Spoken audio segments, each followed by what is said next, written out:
Hare Krishna. Welcome to Sridham Mayapur. His Divine Grace, A.C. Bhaktivedanta Swami, Prabhupada, just before boarding the Jaladuta, that old cargo ship that was about to sail from Calcutta to New York City, a 38-day voyage. Srila Prabhupada came to Sri Mayapur Dham.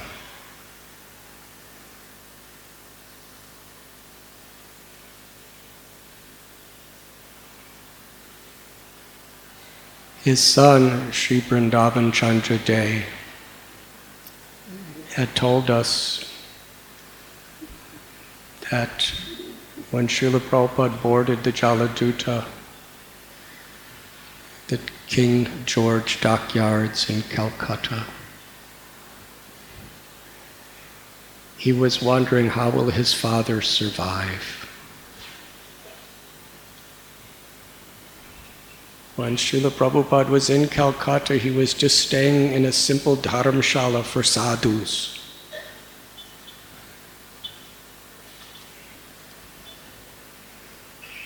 He called his son and asked him if he could help him to get to the boat, because he really didn't have any means. He didn't have the means to even get from the sadhu dharamshala or guest house to the boat, and yet he was sailing across the world over 10,000 miles. How is it possible?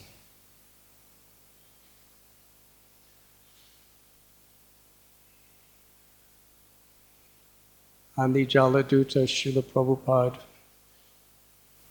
after enduring heart attacks and seasickness,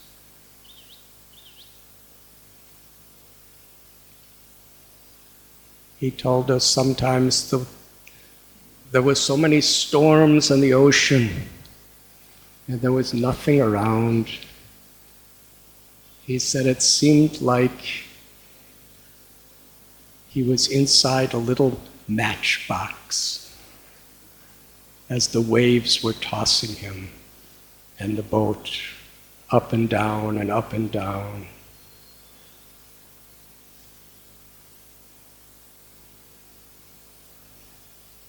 And he wrote how he was feeling such deep separation from Vrindavan Dham.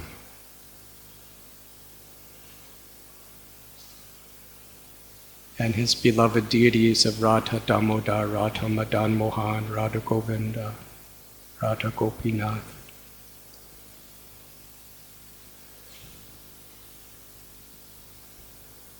Because his Guru Maharaj, Srila Bhakti Siddhanta Saraswati Thakur, on behalf of Sri Chaitanya Mahaprabhu, gave him this order to go to the West to deliver the message of Sri Chaitanya Mahaprabhu. He was happy.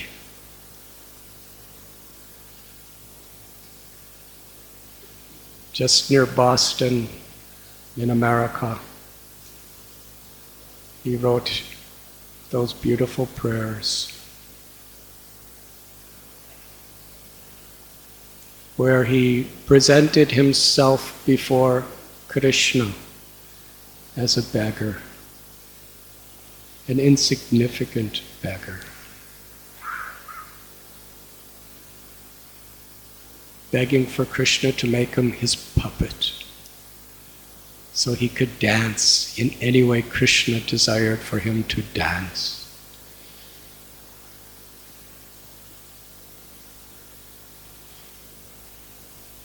It was such an impossible journey that none of his god brothers, god sisters, no sadhus even came to see him off. because it just didn't seem like anything. What will he do? It was only on Prabhupada's request that his son came to help him.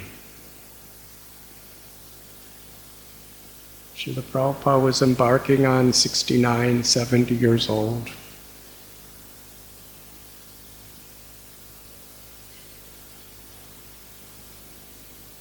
And just 3 people who were kind of strangers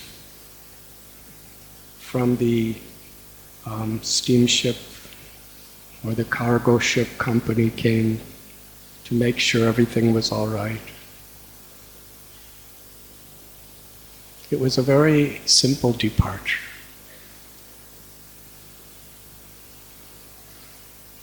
However, days before that historical moment, Srila Prabhupada came to Mayapur.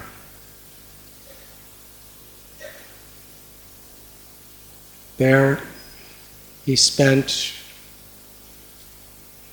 his day at the Samadhi Mandir of his Guru Maharaj, Srila Bhakti Siddhanta Saraswati Thakur Prabhupada, begging for his mercy, his blessings.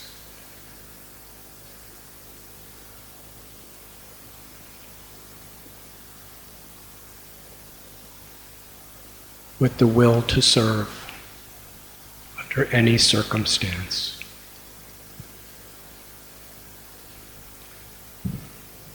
It was here that Srila Prabhupada begged for the mercy of the Panchatattva.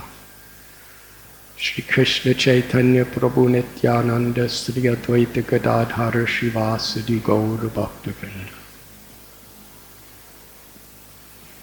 In the Adi Leela of Sri Chaitanya Charitamrita, Sri Krishnadas Kaviraj Goswami writes that for one who remembers with devotion Lord Sri Chaitanya Mahaprabhu, even the most difficult, impossible things can be easily accomplished.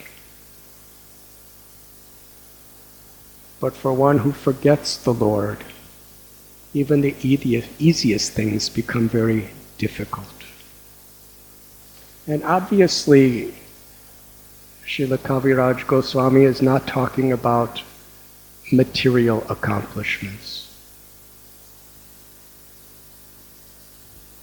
Because in truth, material accomplishments aren't really accomplishments at all. Because we are the eternal soul. We are part and parcel of Krishna. Lord Chaitanya taught the basic principle of all the knowledge of the Vedas. The very heart of his teachings. Jivara Swarupoi Krishnara Nityadas. That every living being, wherever there is life, there is a soul, a jiva. And that jiva by constitutional nature is the eternal servant of Krishna. Atha pumbir vijastreshtas varanashrami vibhagasha shvanushtatasya dharmasya samsiddhir haritoshanam. Whatever our occupation, whatever our social status, wherever we're living, the only true success, the only real accomplishment for the true self is samsiddhir haritoshanam. That Krishna's pleased, Krishna's satisfied with our efforts. And Krishna personally, himself tells us how to please him. Bhaktya mam abhijananti. Through devotion. Krishna is never pleased by how much we know, how much we have, how many people know us. Krishna is pleased by the quality and sincerity of our devotion. Krishna's Bhakta Vatsal.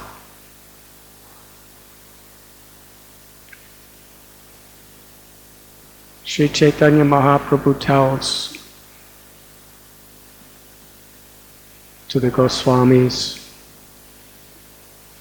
that pure devotional service is very rare.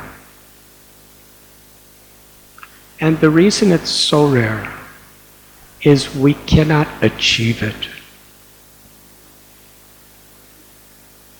by any material accomplishment, achievement. Pure devotional service, bhakti, is given by Krishna, by Krishna's grace. Unless he gives it, no one can understand it. Which is a very interesting concept. Chaitanya Mahaprabhu told, Nitya Siddha Krishna Prema Sajja Kabunoi Saravanadi Sudijiti Kodiyayodoi. That pure love, the eternal perfection, is within every living being. It's the nature of the soul. But somehow or other, since a time that cannot be calculated, we have forgotten that love. And we are continuously entangling ourselves in more and more distractions, wherein we forget that love. And in that total state of forgetfulness of who I am, who is God, what is the purpose of life, we try to find the happiness, the Ananda of the soul through so many temporary experiences of the body and the mind. And where we find a little bit of pleasure, we become so attached to that pleasure because we are seeking pleasure. Anandamaya bhyashat. We are Satchit Ananda, eternal, full of knowledge and full of ecstasy. We're seeking that ecstasy. But we've forgotten where it is. We've forgotten who we are. So under this misconception, we're thinking, I am this body. I am the compilation of all of these thoughts.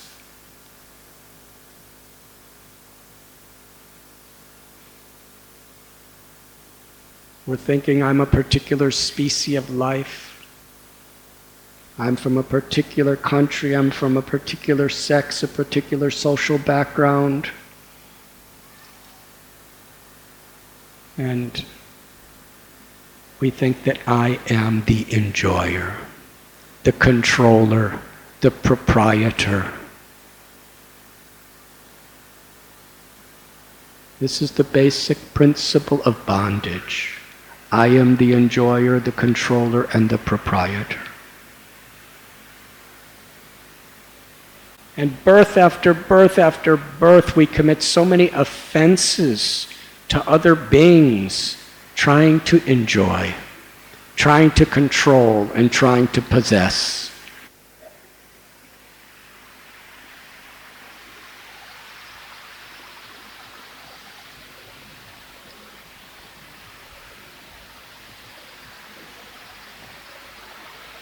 But Lord Chaitanya here in Navadvip Dham, he came in this Kali Yuga, a place which is like a desert where there's a massive drought of any real happiness or purpose in life. And he personally said, I have come like an unlimited cloud to pour a monsoon rainstorm of bhakti, of prema, and of happiness.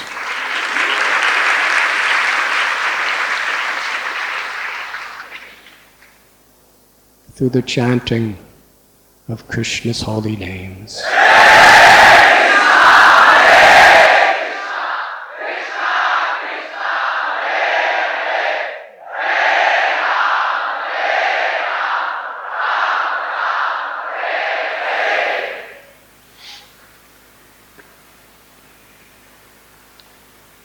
Jeev jago Goda Chandra Bole, Kota Nidra Jayo Maya Pisachira Kole. Such a simple message for everyone. Wake up! Wake up, sleeping souls. You are in the dream of Maya's illusions. You're in the dream of endless, interconnecting networks of misconceptions. And every time we attach ourselves to one type of pleasure, we become entangled more and more and more with inevitable pain. Wake up. You're dreaming. You're not this body, you're not this mind. You are an eternal servant of Krishna. Bhakti is sometimes translated as devotional service. It doesn't mean just to serve. It means to serve with love. It is so rare, but Krishna gives it. Srila Prabhupada told us, when we are sincere, serious, and when we have no ulterior motives. Atato Brahma Jigyasa. This human life is so rare. Out of 8,400,000 species, we're given this opportunity. Chaitanya Mahaprabhu called the goal of life Prema Dan. Prema Dan. Everyone is so eager for wealth. Well, the truest treasure is within our own hearts, integral to our own souls forever. Prema Pumarta Mahan, the highest of all goals, the culmination of all the knowledge and realizations of all the Vedas and all the scriptures, is to love Krishna and to constantly feel Krishna's love. Srila Prabhupada came to Mayapur.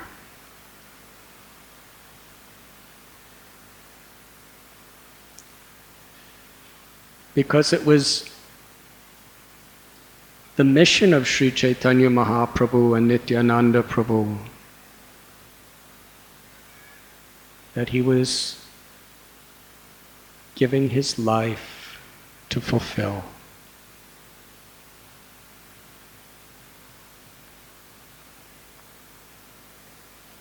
Kaviraj Goswami tells the Pancha Tattva, Sri Krishna Chaitanya Prabhu Nityananda Sri Advaita Gadadhar Sri Vasadi Gaur Bhakta Vrinda. They came to plunder the storehouse of love of God. When Krishna was in this world, he revealed the sweetest realizations of ecstatic love.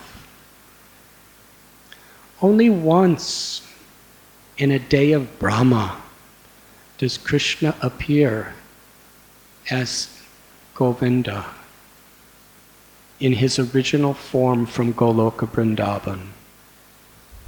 In every Dwapara Yuga he comes as a Yuga avatar. Once every 8,400,000,000 years he personally comes to reveal the pastimes of Sri Braj Bhumi.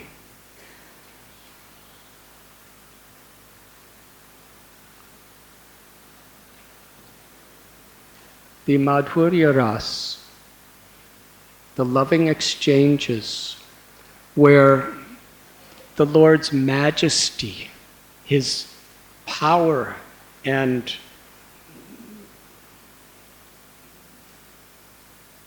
greatness his inconceivable opulences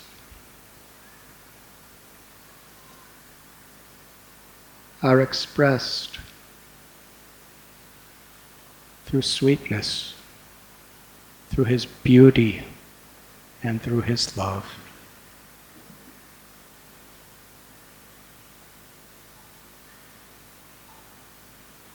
Kaviraj Goswami tells that Krishna was thinking that love that is crippled by that awareness of my supreme majesty does not truly satisfy my heart. Krishna speaking. It satisfies Narayan's heart. But Krishna says, when that love comes to such a condensed, perfect, elevated state,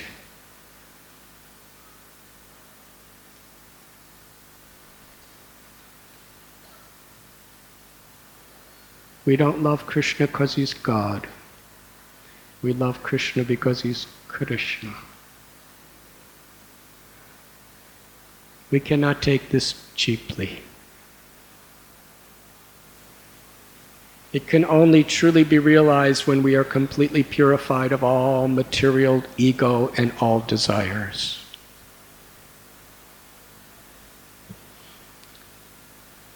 In Vrindavan, Krishna's friends, the Gopis, they're playing with Krishna as an equal. They're wrestling with Krishna. They're jumping on Krishna, and Krishna's jumping on them. They're smiling together. They're laughing together.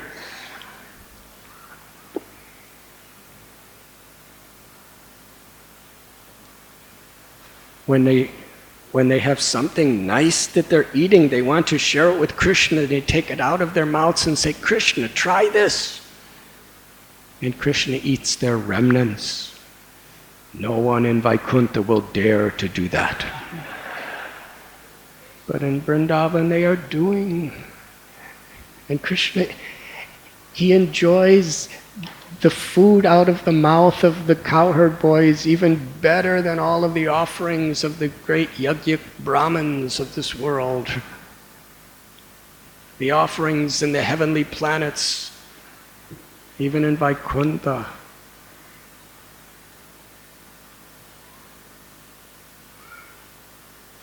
And Yashoda Mai, she chastises Krishna. She shows Krishna a stick and said, if you don't behave properly, I'm going to hit you. And Krishna cries, no, no, please don't do that, please don't do that. And he runs away and she binds him with a rope of her love. And for the Gopis, when the Gopis chastised Krishna, Raghunath Das Goswami has prayed that Krishna feels more pleasure than when the greatest of the Brahmins chant the Vedic hymns in his glorification.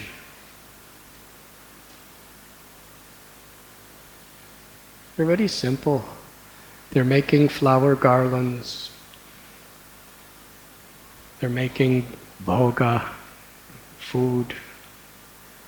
They're dancing, they're singing, they're smiling, they're glancing. Things that any girl could do in this world, or any boy could do in this world. They're not displaying great mystical powers, great kingly powers. Just the most ordinary things the Gopis are doing. But because they're doing it with such simple, pure love. Even the goddess of fortune, Lakshmi, cannot enter into that state of happiness.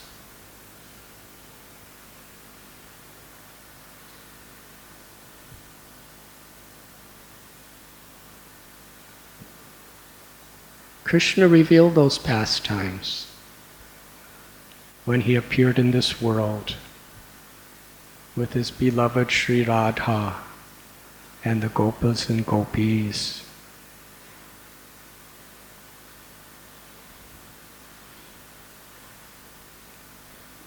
But then Kaviraj Goswami tells Krishna, who's the knower of everything, recognized that there was one thing that he didn't know.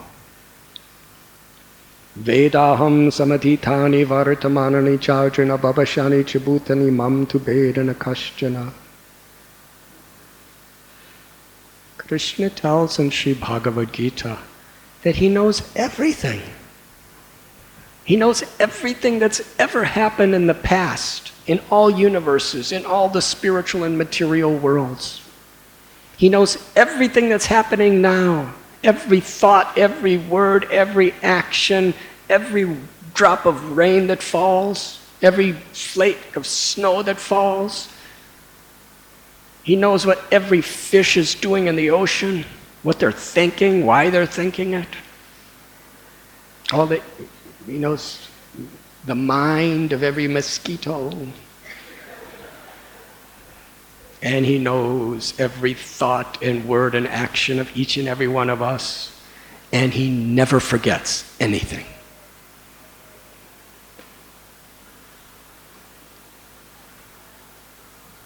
Aham sarvasya prabhavo mata sarvam pravartate iti matva bhajante mam buddha bhava samanvataha. Krishna tells, I'm the source of all spiritual and material worlds. Everything emanates from me.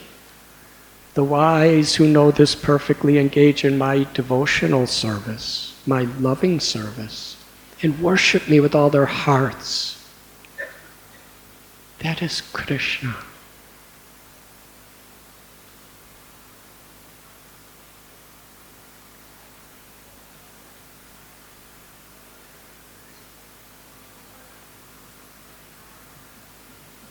But when he sees how his devotees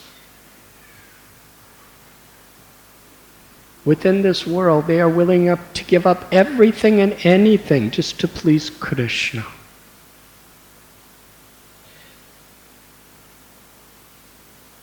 And the taste of sweetness they get from that, from tasting Krishna's love, and from serving Krishna and satisfying Krishna. That love conquers Krishna.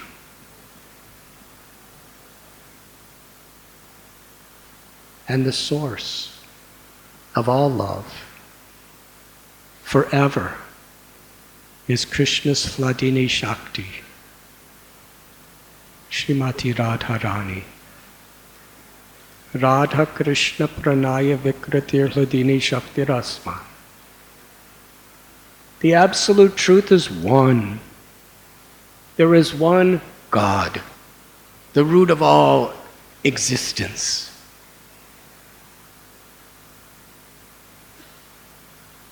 The God of every religion, the supreme object of love of every living being forever. But that one supreme truth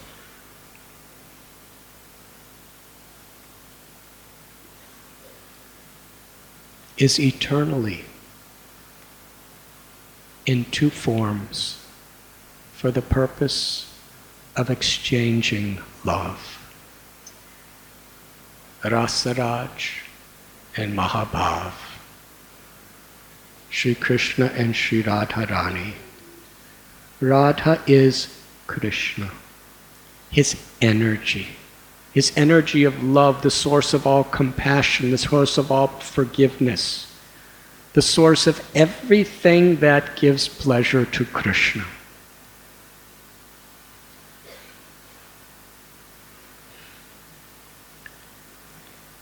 The happiness of Sri Radha is a mystery even to Krishna. And therefore Srila Krishnadas Kaviraj Goswami prays,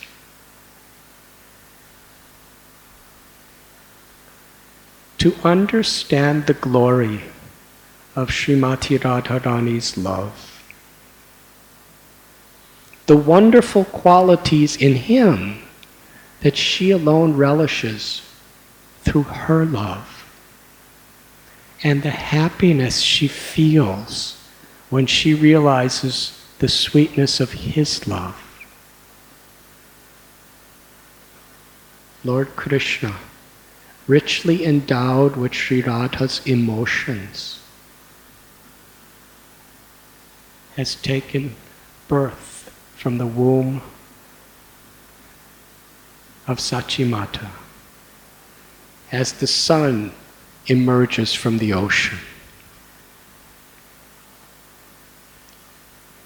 The absolute truth of the Supreme Personality of Godhead is forever. His taking birth is his pastime. Like the sun rises in the horizon, we cannot force the sun to rise. With all of our military weapons, our nuclear arsenals, our science, our technology, our cellular phones, there's no app to make the sun rise. And there never will be. Because the sun rises when the sun wants to rise.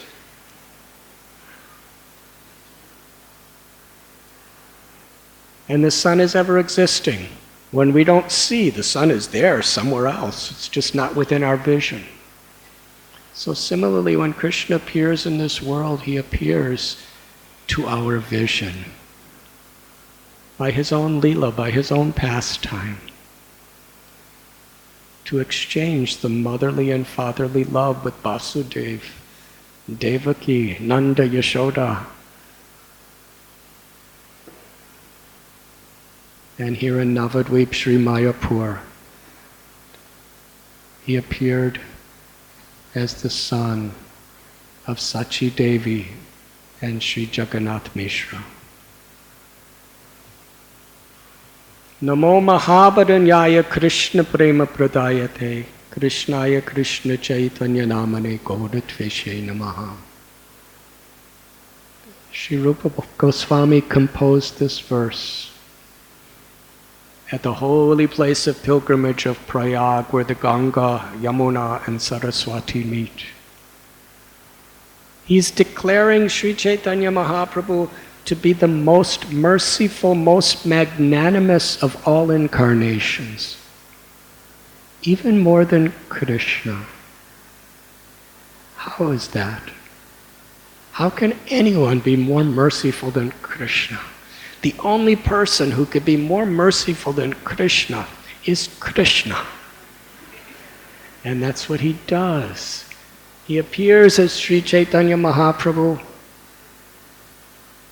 to distribute the love of Vrindavan, the love of Goloka. In this age of Kali Yuga, the time of the greatest necessity,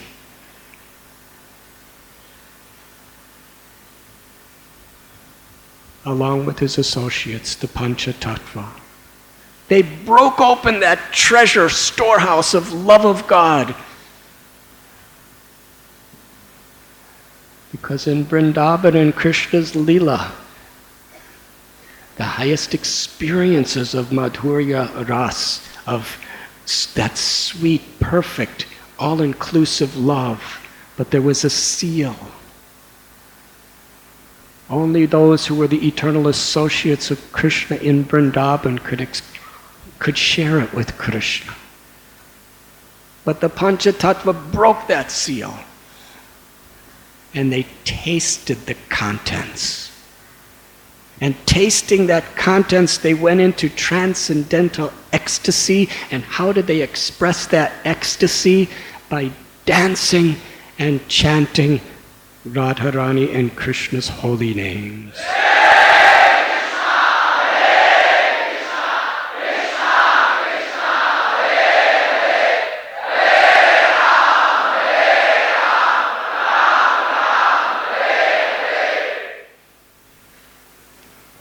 Their mission was not only to taste the sweetness of that love, but to share it with everyone who would accept it.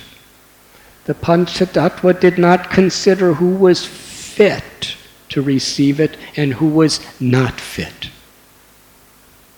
They did not consider which place was appropriate and which place was inappropriate. They did not consider what time was right or not right. They gave the opportunity to enter into this prema ras to anyone who was simply willing to accept it. Griheta ko vaneta ko sada hari boleta ko sukhe dukhe bulona ko vadne hari nam korore.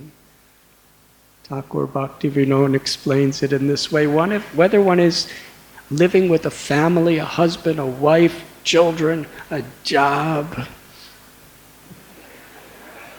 bills, mortgages, all these things, whether one is like that or whether one is a sannyasi traveling around or living in the forest, those are details. If we sincerely, according to Sri Chaitanya Mahaprabhu's path, if we chant the holy names sincerely, we could rise above the happiness and distress of this mortal world of birth and death. And we could actually taste the sweetness of Krishna's love. We could be instruments of that love. Instruments of Lord Chaitanya's compassion in whatever we do. When Sri Chaitanya Mahaprabhu was traveling in South India, he had just one associate with him who was kind of behind him holding a set of Lord Chaitanya's clothes, holding his water pot. And Lord Chaitanya was dancing and singing, and whoever he saw, he would induce them to chant the Hare Krishna mantra. And if anybody was willing to do so, why did they do so? Because Lord Chaitanya, he was so beautiful. And he was so merciful. He cared about them more than anybody could care about them. Aham bija pratapita. Sri Chaitanya Mahaprabhu is the eternal mother and father of all living beings. Those who are parents, you know how much you love your children. Those who are children, you have some idea how much your parents love you.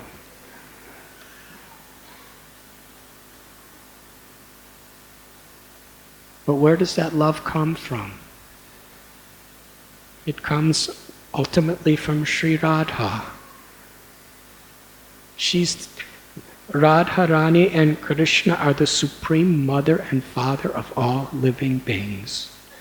When he would see people on the road with so much compassion, with so much concern, with so much love, please chant the names of Krishna.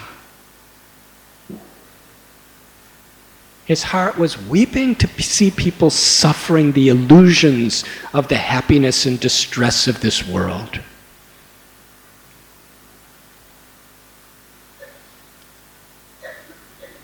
And when they would chant, Lord Chaitanya was so grateful. He would embrace them. He would tell them, "You are my life and soul." He descended from the spiritual world of Goloka to give us this treasure. We were in spiritual poverty, and he's genuinely thanking us for receiving it. That is the Lord's love.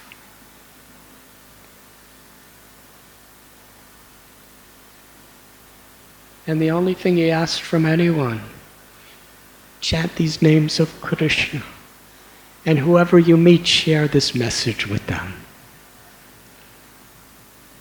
to reciprocate with the Lord's love, when that awakened within their heart, natural compassion for every living being awakened in their hearts. And in this world, there is no greater way of pleasing the Lord than sharing His message, being an instrument of His grace to other devotees, and together as a community to the world.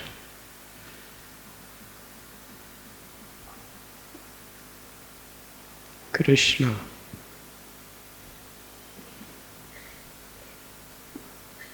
Radha Bhava Duti Subalitam Nomi Krishna Swarupam. The one thing that Krishna needed to understand was Sri Radha's love. So he descended into this world in the Kali Yuga after Krishna does. That's once in a day of Brahma, Lord Chaitanya appears. In every Kali Yuga, and there are so many Kali Yugas, we're struggling through this one. Well, what is it? For every 4 Satya Yuga, Treta Yuga, Dwapara Yuga, Kali Yuga, all 4 yugas together equals 1 Divya Yuga. There's 71 Divya Yugas in 1 Manu. And there's 14 Manus in 1 day of Brahma. That's about 8,400,000,000 years. So many Kali Yugas. And the Yuga avatar comes in all Kali Yugas. But only once in a day of Brahma, after Krishna of Goloka, does Sri Chaitanya Mahaprabhu, the Yuga avatar, comes. Krishna in the mood of Sri Radha, to taste the sweetness of Radha's love and to distribute that love.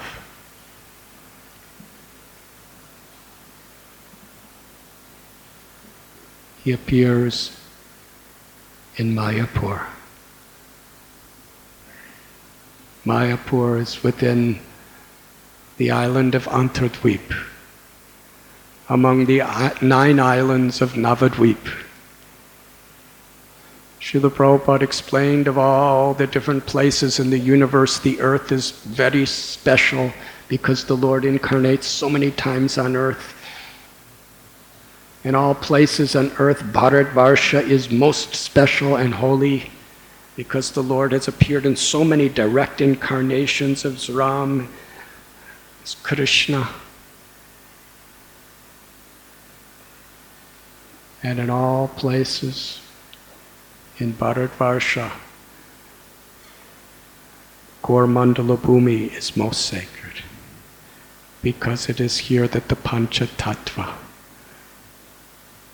is distributing the supreme excellence of the loving sentiments of Vrindavan. It is here that Sri Chaitanya Mahaprabhu appears as the most magnanimous and merciful of all incarnations.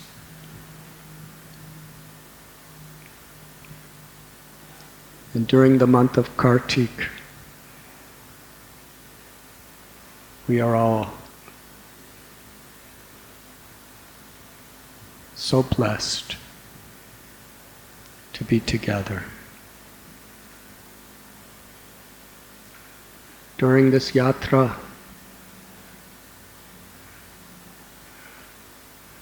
I think there's about 6,000 people. So it might be crowded. And you may have to wait in lines, and it may be hot, or it may be cold, or it may rain on you, or mosquitoes might attack you. Or there may be, some of you are coming from cities in the West, whether it's the west of India or the west of the world. So you probably have a much more comfortable life wherever you're coming from. So tapodivyam putra yena satvam. Human life is meant for tapasya.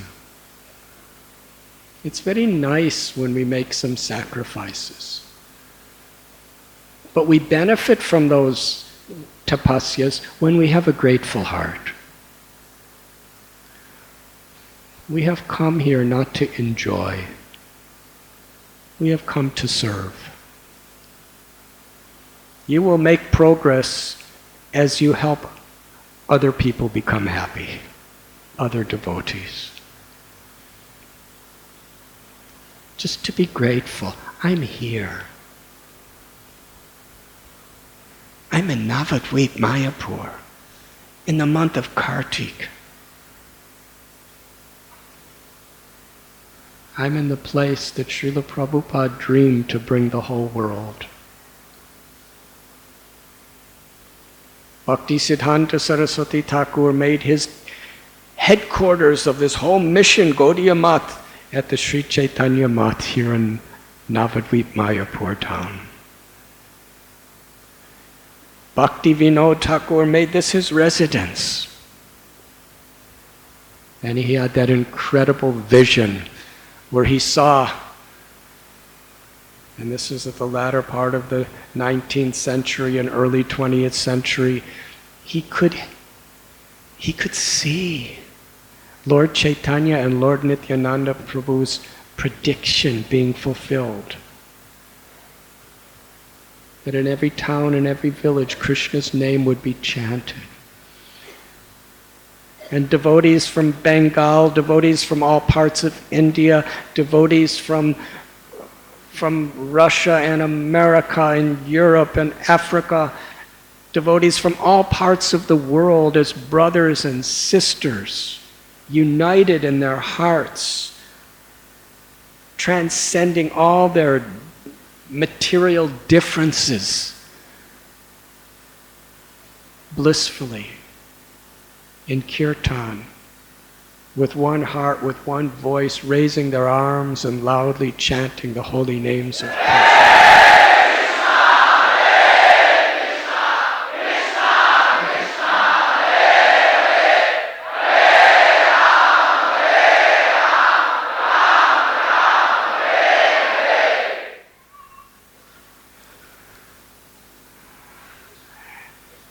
I think Bhakti Vinod Thakur was expecting you to chant much louder than that.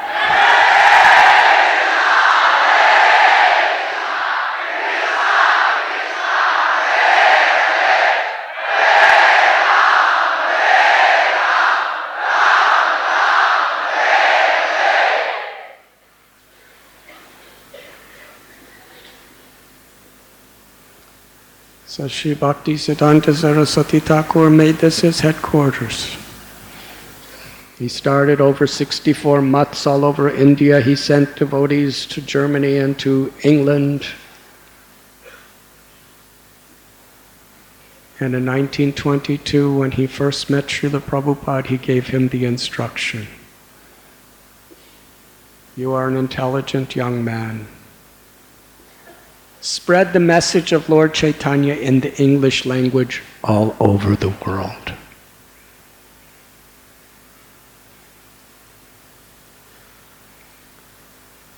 Srila Prabhupada so wonderfully, so miraculously fulfilled this dream of the previous acharyas.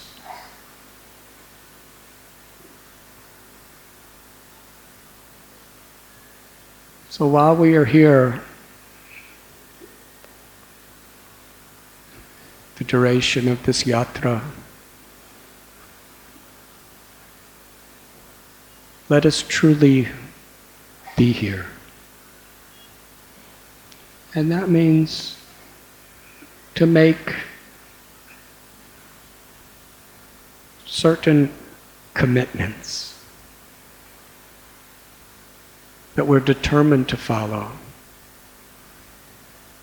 to really be looking for Krishna.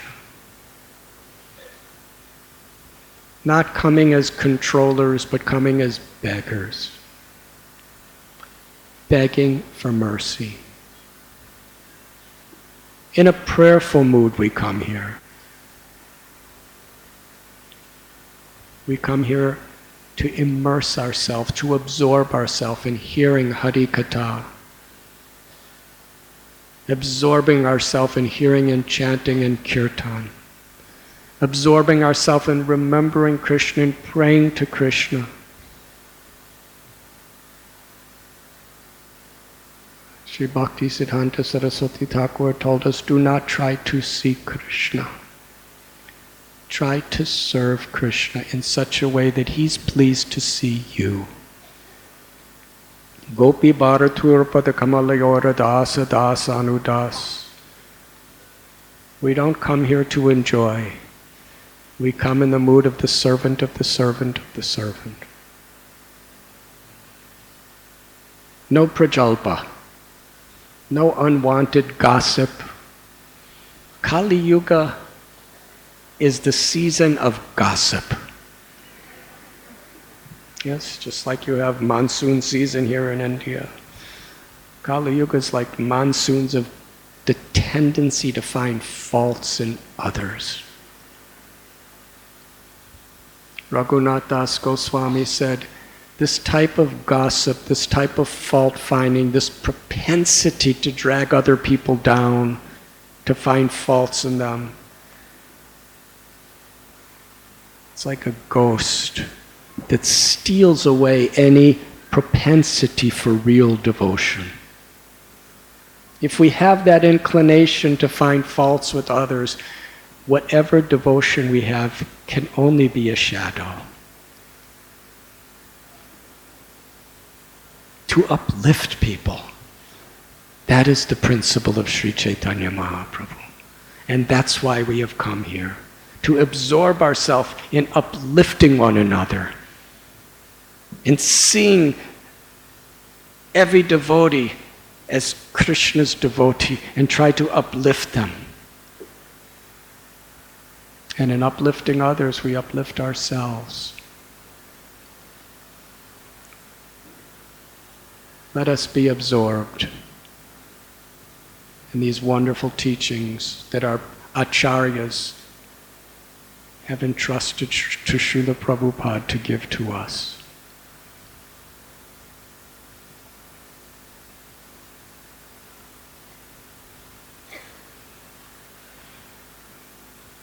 Goloka is the highest planet in the spiritual world. It's the place of Madhurya Ras, of this sweet loving devotion, where Sri Sri Radharani and Krishna are eternally performing their pastimes with their limitless devotees. Krishna expands himself as Baladev. Balaram is Krishna himself in the mood of a servant of Krishna. And Balaram manifests every possible facility for the pleasure of Radha and Krishna in all of their devotees in the spiritual world of Goloka.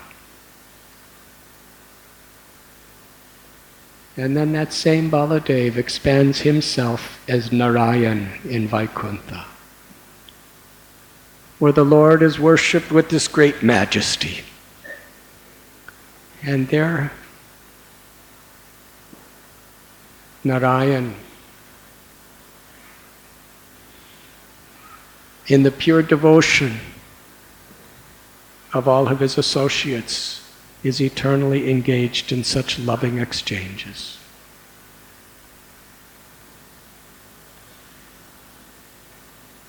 In the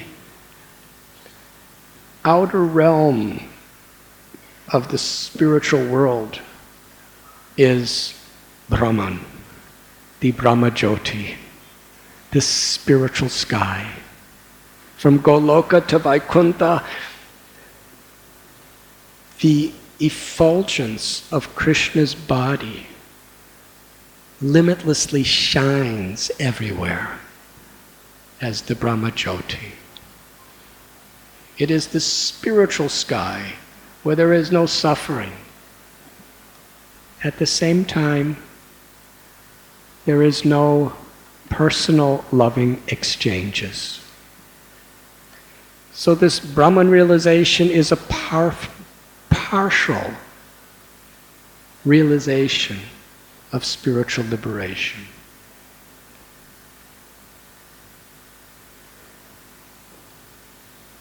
And then there is viraja, the boundary between the spiritual and material worlds, the causal ocean, where Baladev again expands himself as Karano Dakshayi Vishnu or Mahavishnu.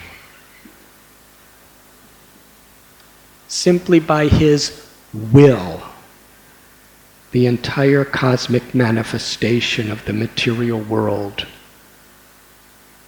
is created. The Mahatattva manifests by his will.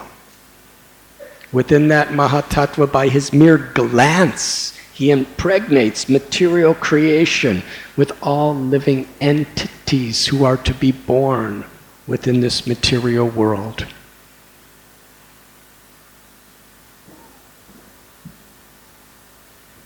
The three modes of material nature are manifested by his will. And by his simple glance, he activates the whole universe, the whole creation, through time.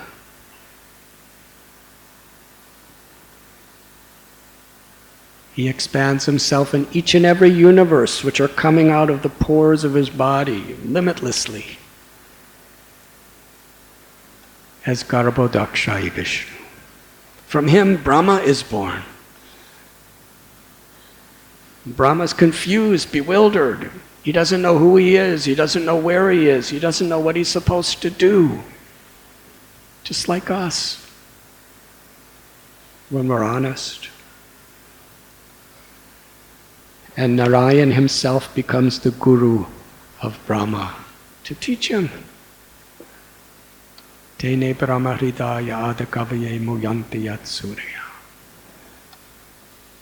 From the heart of Brahma, Lord Vishnu reveals the Vedas. As the secondary creator, Brahma is the source of all the living beings that are in our universe. And then Baladev again, he expands himself as Kshirodakshayi Vishnu to be the Lord within the heart of every living being. Seated beside the Jiva is Paramatma, our supreme friend, well-wisher, just waiting for us to turn to him. But how could we turn to him when we've forgotten him? Tad vijnanartam sugurum eva abhigachet. The Upanishads tell the way we turn to the Paramatma is by approaching a guru, a spiritual teacher. There are Diksha gurus, there are Shiksha gurus. One can understand the truth of the Vedas through evam parampara praptam, through gurus who are coming in a true parampara or disciplic succession. Tadviti pranipatena pariprashnena sevaya. When we hear with an eager and submissive heart, with an eagerness to serve, then divine knowledge is accessible to us. The Paramatma reciprocates with our love through Guru, Sadhu, and Shastra.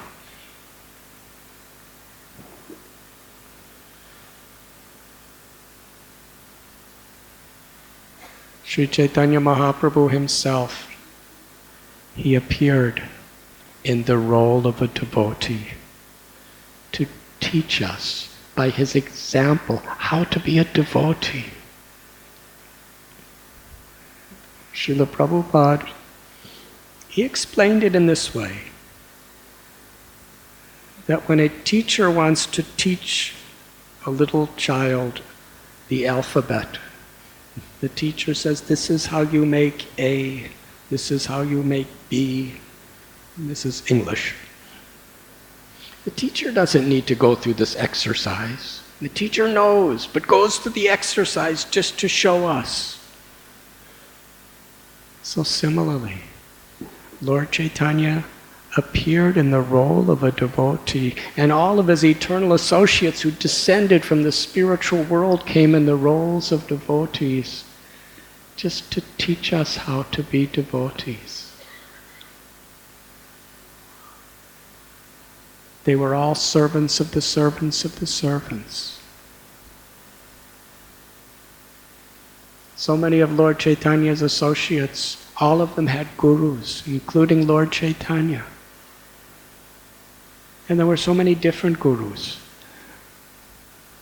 But they all shared one thing, so they were one family. There was no separations, because they all shared their aspiration to love and to please the Supreme Personality of Godhead.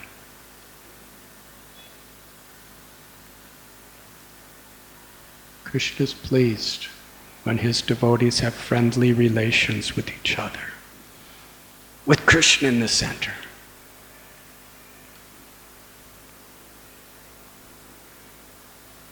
Here in Navadvip, at that time, there was a large population. According to Sri Chaitanya Bhagavat by Vrindavan Das Thakur, Sri Chaitanya Charitamrita by Krishnadas Kaviraj Goswami, Sri Chaitanya Mangal by Lochan Das Thakur, Sri Chaitanya Charita by Murari Gupta. We learned that Navadvip had so many people. It was the high seat of learning for the whole of India. And in that sense, the world.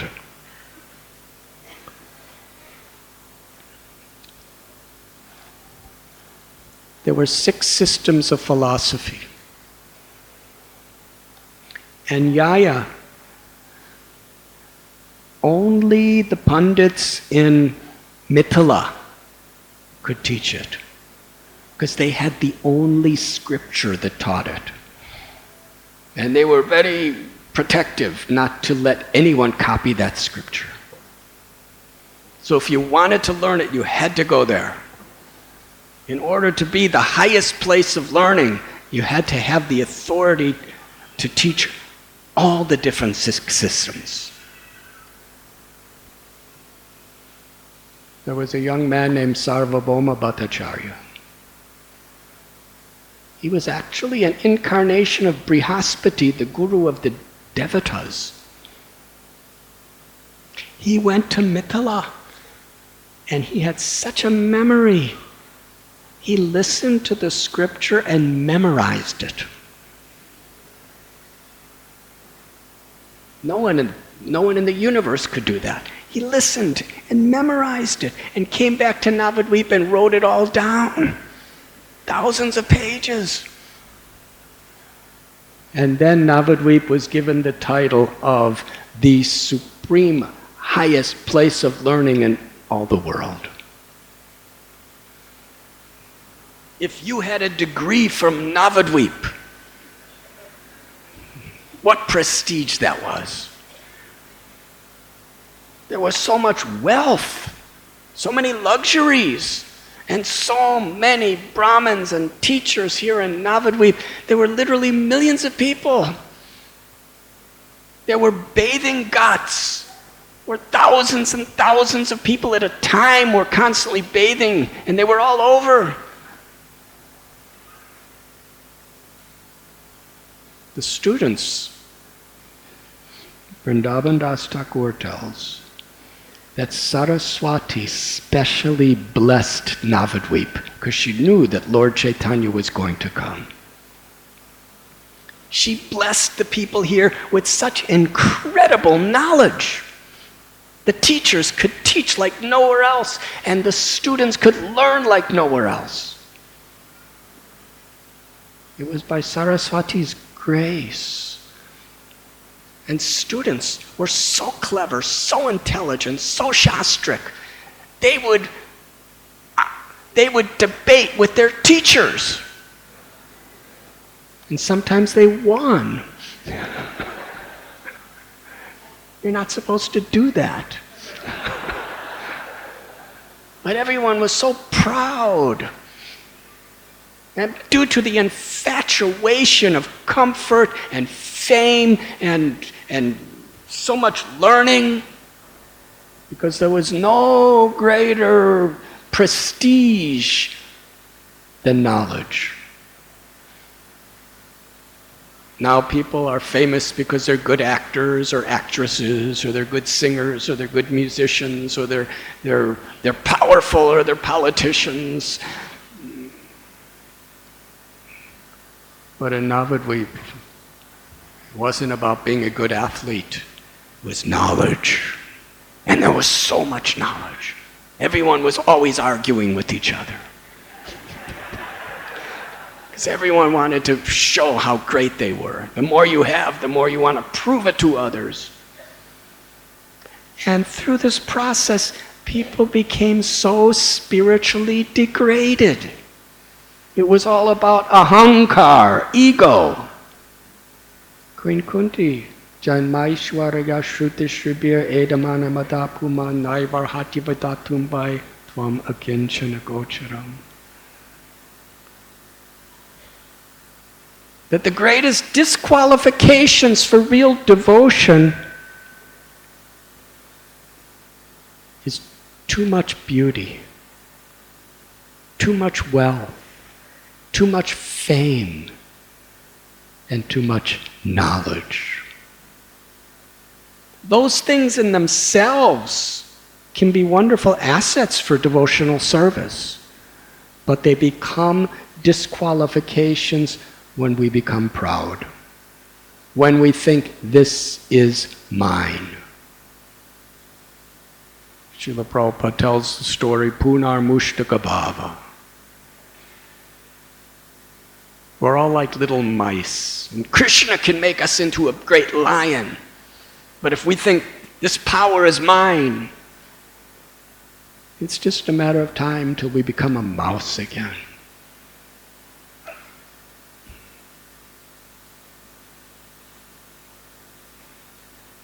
For a devotee, the more Krishna gives us, the more humble we become. That's what a devotee is. I don't deserve this, but Krishna wants to use me for a higher purpose. Like Prabhupada was praying to be a puppet. When we understand this is what devotional service means, then the more we have, the more humble we become. And the more humble we become, amanina manadena. Trinadapi sunichina taror iba sahishnana amanina manadena kirtaniya sadahari. The more we naturally want to respect all others. And we don't want respect for ourselves. This is what Vaishnava is. So Navadvip had none of those qualities.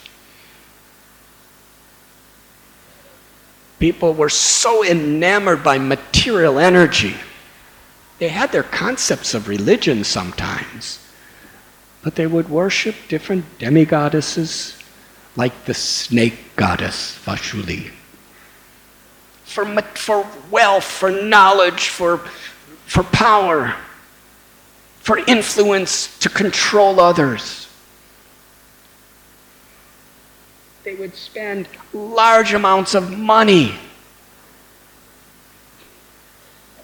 huge amounts of money, for the marriage of a male and female monkey.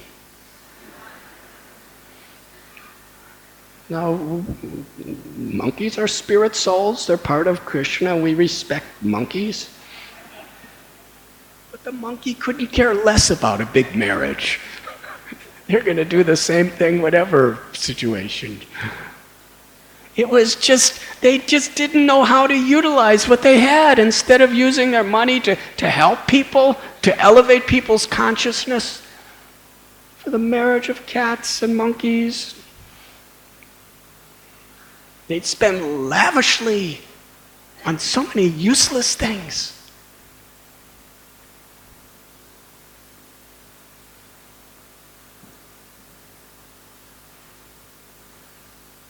And they hated the devotees. Because the devotees were just, if they respected the devotees, they had to kind of change their lives. Devotees didn't care about any of these egoistic pursuits. There was just a handful of devotees in Navadvip, headed by Advaita Charya, Haridas Thakur, Srivas Thakur, and his brothers. And they were chanting the names of God, hearing about Krishna. They were living simple lives and just wanted the well-being of others. And these materialistic people would blaspheme the devotees. What nonsense these people are. They would make poems and songs which would say, a sannyasi and a chaste woman will die just like anyone else. So what is the use of being a sannyasi and renouncing anything? And what is the use of being chaste and faithful? We should just enjoy when we can enjoy everything we can enjoy as much as we can enjoy. This is real success. A person who is carried in a luxurious, decorated palanquin with 10 or 12 servants and maidservants around them to do everything they want. That is success. These Vaishnavas, they are useless. They're always chanting. And Srivas, his house, he's chanting all the time with his brothers, with his devotees. If the Chand Qazi, if the Qazi, the Mughal government forces hear this, they will destroy the whole of Navadvip. Because of them, we're going to lose everything. Let us tear up his house and throw it in the Ganges and rid him once and for all from this place. That's what the devotees were hearing. Advaita Charya, who is Sadashiva and Mahavishnu. He was the leader of all the devotees. His heart, along with all the other Vaishnavas, their hearts were burning like a blazing fire in compassion for all these people.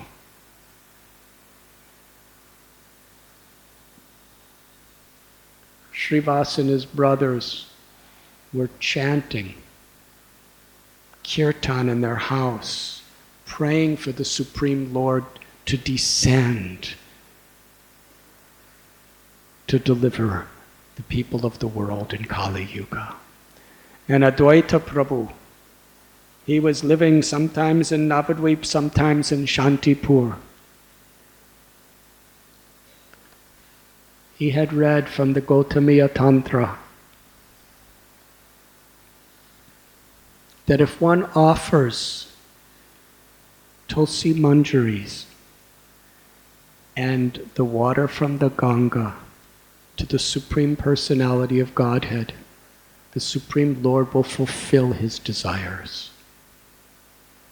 So on the banks of the river Ganga, he was offering tulsi leaves, manjaris, and Ganga Jal to his shalagram Sheela, and loudly crying out for Krishna to appear. Sri Advaita Prabhu proclaimed to the devotees that through my cries and my prayers, I will bring Krishna from Goloka Vrindavan to Navadvip to deliver these people in the whole world in the age of Kali.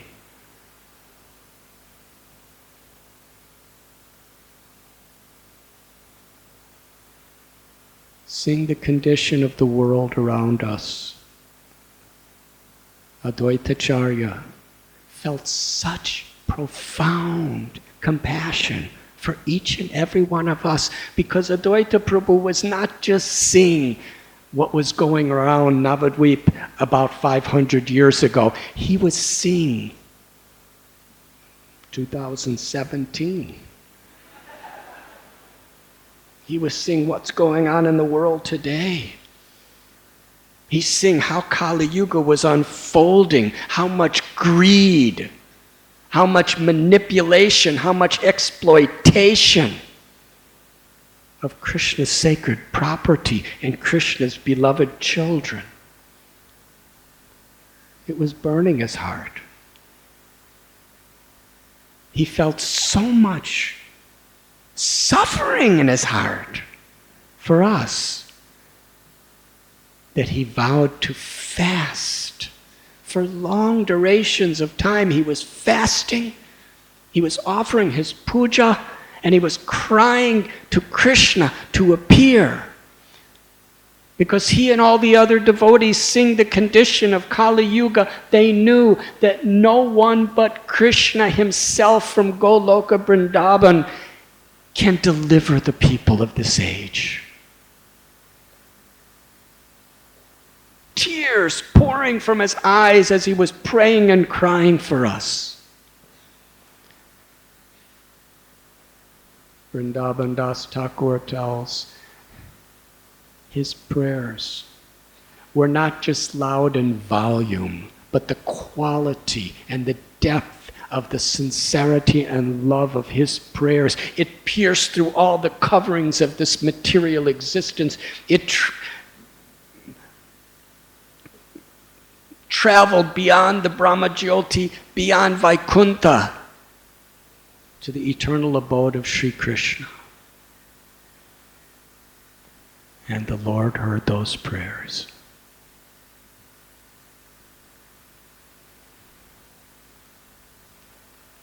Krishna, in the mood of Sri Radha, decided to come. The internal reason, to taste the sweetness of Radha's love and to realize what she experiences through his love.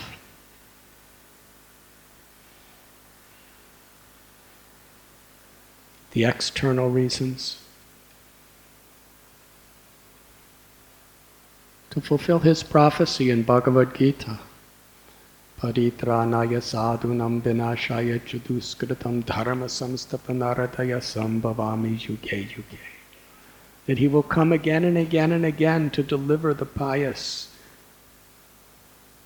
to annihilate the miscreants and reestablish true dharma. And especially he came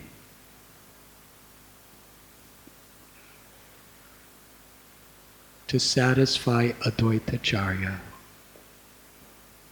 in response to his loving prayers.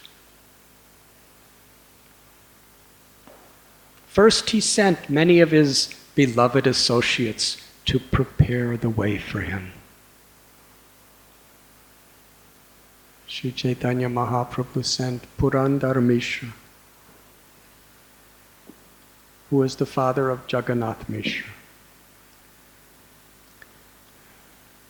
In Srihata, Nilambar Chakravarti, Jagannath Mishra, Murari Gupta, Srivas Thakur, and many other great devotees took their birth.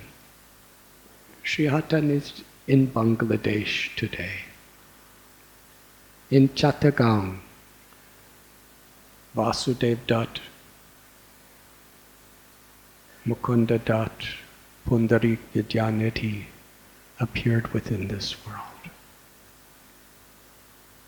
In Trikuta, Paramananda Puri appeared. And in Ekachakra, Sri Nityananda Prabhu appeared as the son of Hadai Pandit and Padmavati. They were all preparing the way for Lord Chaitanya's appearance. And here in Navadvip, Gangadas, Gadadhar Pandit, Shuklambar, and so many devotees appeared.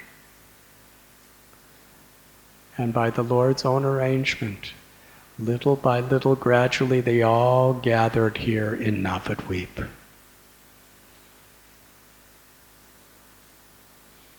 Nilambar Chakravarti, his daughter Sachimata, was married here to Jagannath Mishra.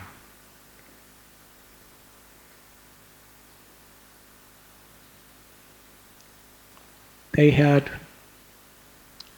8 daughters. Each of the daughters, just after they were born, they died. Try to understand the plight of such a mother. She has no children. And beautiful little girls are born and she's holding in her arms. And right with her own eyes, she watches them die. It was pathetic.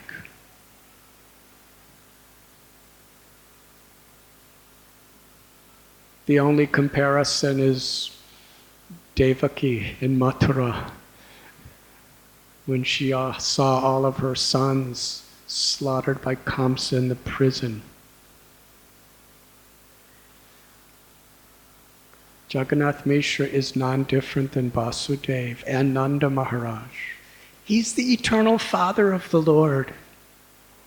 He has appeared as Kashyapa Muni to give birth to Vamandev, as Dasarat Maharaj to give birth to Ramchandra.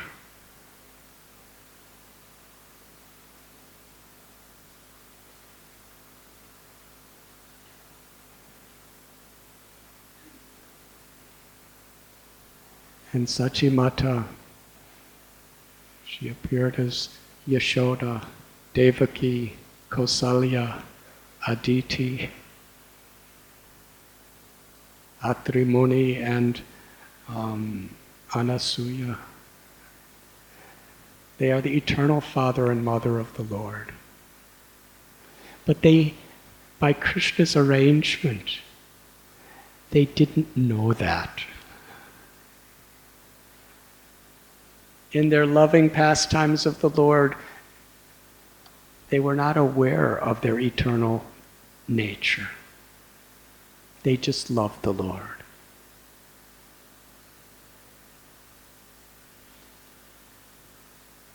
Jagannath Mishra and Sachi Devi, they decided to offer special puja to their Damodar Shalagram Sheela, to have a child. And they worshiped with all their hearts. And a beautiful boy was born, Vishwarup. He was an expansion of Nityananda Prabhu. Balaram himself, Anandadev. He was so beautiful. And in every way, all of his qualities were so perfect and attractive. And Srila Prabhupada explains that usually when you worship the Lord for something and then you get it, then you reduce your worship because you don't need it anymore.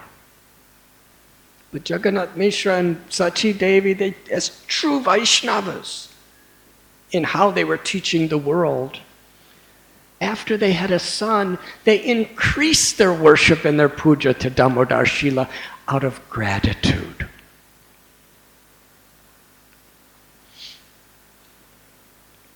It was in the month of Magh, in the year 1485, that Krishna,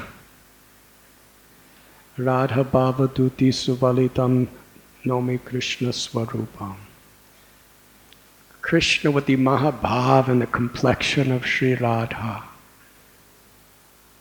appeared like the shining spiritual world in the heart of Jagannath Mishra. And from Jagannath Mishra's heart, that eternally effulgent spiritual world entered into the heart of Sachi Devi. She became pregnant. The child was living within her heart, which means her womb. As soon as the Lord took residence in the womb of Sachi Devi, she became infinitely beautiful.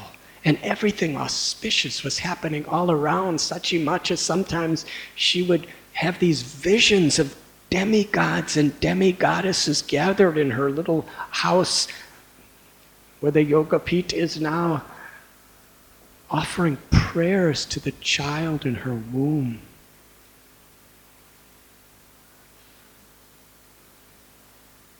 Jagannath and Sachi became the abodes of bliss. But something was causing them confusion. 13 lunar months of pregnancy passed, and the child wasn't coming out. By lunar months, usually a child is born between 9 and 10 months. 13 months is a long time. So they approached Nilambar Chakravarti, who is the father of Sachi Devi, who is the greatest astrologer and self-realized devotee.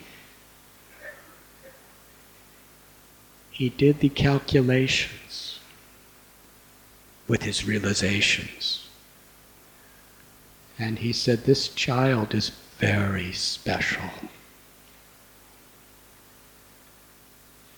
This child is waiting for the most auspicious moment to appear within the world.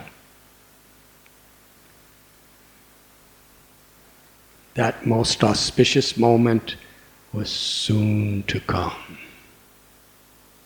There was a lunar eclipse. During the lunar eclipse, there's so many different interpretations. Whether it's auspicious, whether it's inauspicious, it's both. During the lunar eclipse, even the most grossly materialistic people of Navadvip at that time, they were afraid of getting some inauspiciousness, which could just, they were very superstitious people. Even if they were atheists, they were superstitious.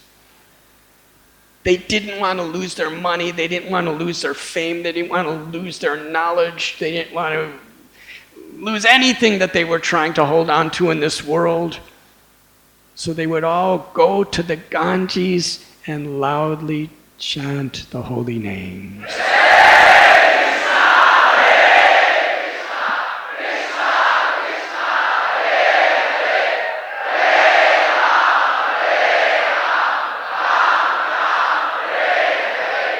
In those days, people would worship so many demigods and demigoddesses to get better things for themselves in this world, but when it really came to an emergency, they understood only Lord Hari could save them.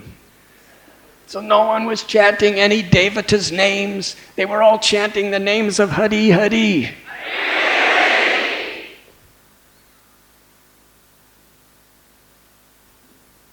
Even the people who were atheists, even people who were from different religions, even people who hated Hindus, when they saw all the Hindus chanting Hari Hari, they would all, in jest, start chanting Hari Hari. And they became engrossed in chanting Hari Hari. And everybody was chanting Hari Hari.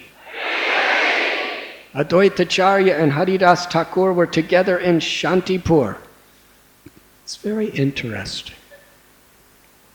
Srila Haridas Thakur was from a family of Malechas and Yavanas. By the caste system that was perverted by social egoistic ways of thinking, he was considered an untouchable. And in those days that meant a lot.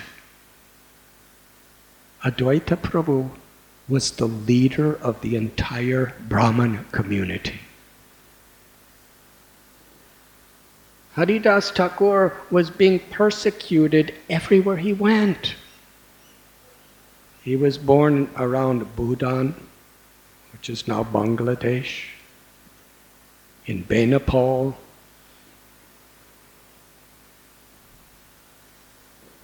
The Zamindar at the time, Ramchandra Khan, tried to destroy him by spreading wicked rumors about him and trying to induce him to fall down so he could punish him, kill him, whatever. And Haridas Thakur just delivered everyone who came to destroy him.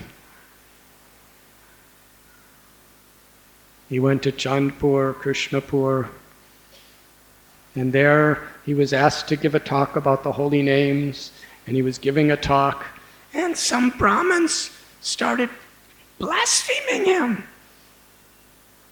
Who are you, an untouchable, to be speaking the Vedas? Who are you to be speaking to me about what the perfection of life is? Wherever he was going, people in Fuliagram, people tried to kill him, they tried to beat him to death.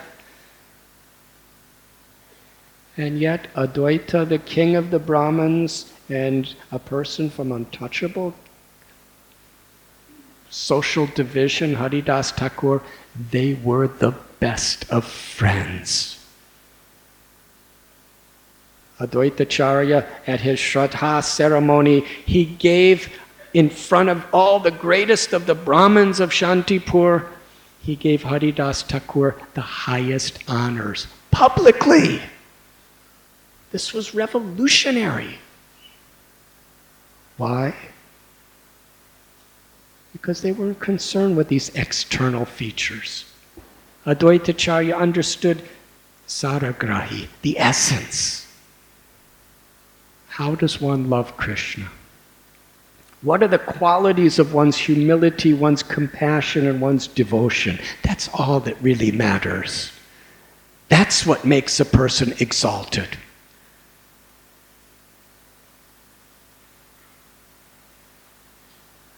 Srimad Bhagavatam tells, even if one is born in a family of Chandala, dog eaters, untouchable, if they're chanting the names of Krishna, if they have devotion to Krishna, they are fit to be the gurus of the entire world. But a Brahmin with all the 26 qualities of a Brahmin, if they don't have that love for Krishna, if they don't have a taste for chanting the names of Krishna, they cannot even deliver themselves. Advaitacharya and Haridas Thakur were the best intimate friends for the rest of their lives because they shared devotion and compassion. The two of them together were constantly chanting and praying. Haridas Thakur in his cave was chanting 300,000 names every day, praying for Krishna to descend, to deliver the people of Kali Yuga. Advaitacharya was screaming out his prayers while he was doing his puja. And now they're seeing the lunar eclipse. Everyone's chanting. They were dancing. Srivas Thakur and his associates, when they saw everyone chanting due to their fear of the lunar eclipse, they prayed, "Let this eclipse last forever." And it was at that time, in the month of Phalgun, in the year of 1846, while the whole world of Navadvip was loudly chanting the holy names, Sri Chaitanya Mahaprabhu appeared within this world as the son of Sachi and Jagannath Mishra. When he appeared, everything became auspicious. All the trees were blossoming with fruits and flowers. All the fields were bearing grains, vegetables, wonderful food. The rivers were flowing and splashing and swirling in joy.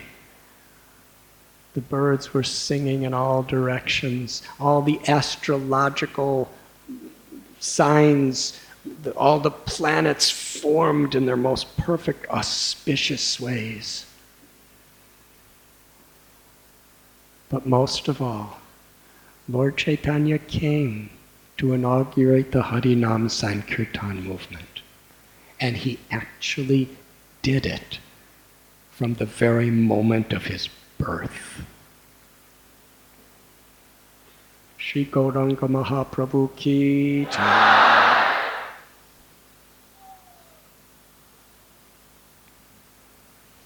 When Sachi Devi and Jagannath Mishra and all of their family and all their friends saw the beauty of this little baby child, their hearts melted with love. There simply has never been anything or anyone who has ever been so beautiful. And he's just a baby. He looked just like Krishna, but he had a beautiful golden complexion, large lotus-like eyes. And when he opened his eyes and glanced at anyone, their hearts would totally melt. Srivas and Acharya Ratna, also named Chandrasekhar, was married to Sachi Devi's younger sister, Malati. They came, Srivas and Chandrasekhar, and performed all the samskaras and pujas and rituals for the birth of a child. And then the ladies of Navadvip were coming and they were all bringing gifts, auspicious gifts. Little things that are offered with love are very auspicious. They were bringing grains of paddy and bananas and coconuts and turmeric and vermilion and all of these things and offering them to the little child with prayers. When they saw the beauty of the child, they called him Gaur Hari, because he was just like Krishna, Hari, but he had golden complexion. A few days later, Sita Thakurani, the wife of Advaita, she came on a palanquin, and she brought so many gifts. She put little bangles and little bracelets and little ankle bells on little baby Nimai.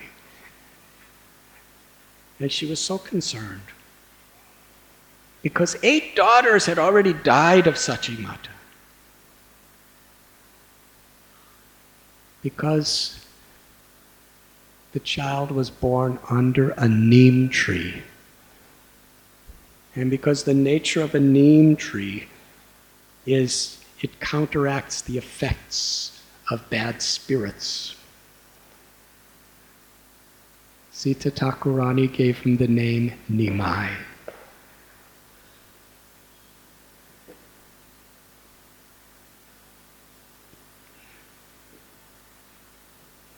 He is Krishna, who has come into this world in this beautiful way. When she went back and told Advaita Prabhu, her husband, he was filled with ecstasy. It was Advaita Prabhu's loud prayers of love and compassion that brought the Lord to this world.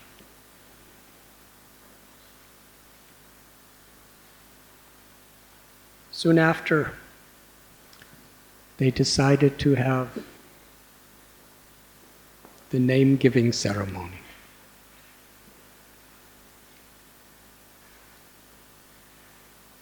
Nilambar Chakravarti, he did the horoscope very thoroughly and told everyone around, the family, the friends, there is no more auspicious time to be born. Everything is just so perfect. He will protect and nourish the entire universe. Therefore, I give him the name Vishwambar. So that became the main name. Another Brahmin happened to be there, and he did his calculation. He was a very, very self-realized, pure devotee of the Lord. He explained how this child is as good as Lord Narayan himself. This child, as he grows up, he will spread love of God throughout the world. Just by seeing this child, people will develop love for him. They will develop true compassion for all living beings, and they will develop detachment from all material entanglement. This child will induce the world to chant the holy names. But he saw everyone was so happy by what he was saying. Jagannath Mishra, Sachi Devi, all the relatives, all the friends, all the devotees, they were weeping and crying to hear these qualities of the little child. So he didn't want to spoil their happiness, so he chose not to explain how when he's 24 years old, he's going to take sannyas and leave all of you behind. Jagannath Mishra was so happy. He was giving charity, whatever he had, whatever people gave him, he just gave it to the Brahmins and gave it to the musicians. There were people playing beautiful musical instruments and Brahmins chanting mantras, and there was mridangas playing and flutes playing and horns playing and cymbals crashing. It was a wonderful festival. Because he had beautiful golden limbs, the relatives and devotees called him Gauranga. Because he had such beautiful golden complexion, the complexion of Sri Radhika, he was named Gaur Sundar.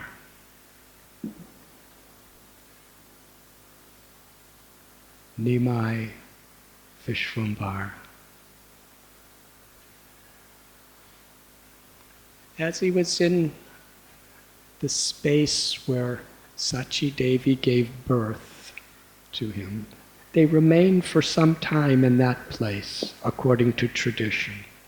And the relatives would come. And one time when they were gathered together, demigods and demigoddesses, they disguised themselves as Brahmins and wives of Brahmins. And they were coming to offer gifts and offer prayers. And sometimes they played tricks. Some demigods wanted to cause fear to the relatives. So they appeared as a shadow. In the room, this shadow of a very monstrous kind of looking person just passed through the room. And it was coming toward little Nimai. And how could you stop a shadow? They didn't know what to do. They were trying to stop the shadow from touching Nimai because they thought it was some evil spirit, and the shadow came, and then the shadow, and they were all crying out the names of Krishna to somehow or other protect the little baby from this evil force.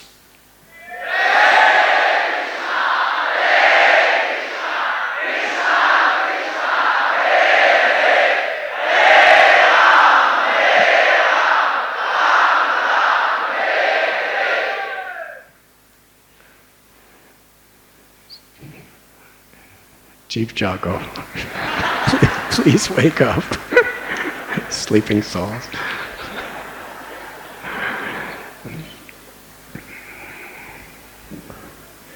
And then the demigod would laugh, but they couldn't hear him laugh. They were just playing jokes. And then the shadow would leave, and they would say, just see the power of our mantras. That evil spirit could not touch our Nimai because Krishna protected him.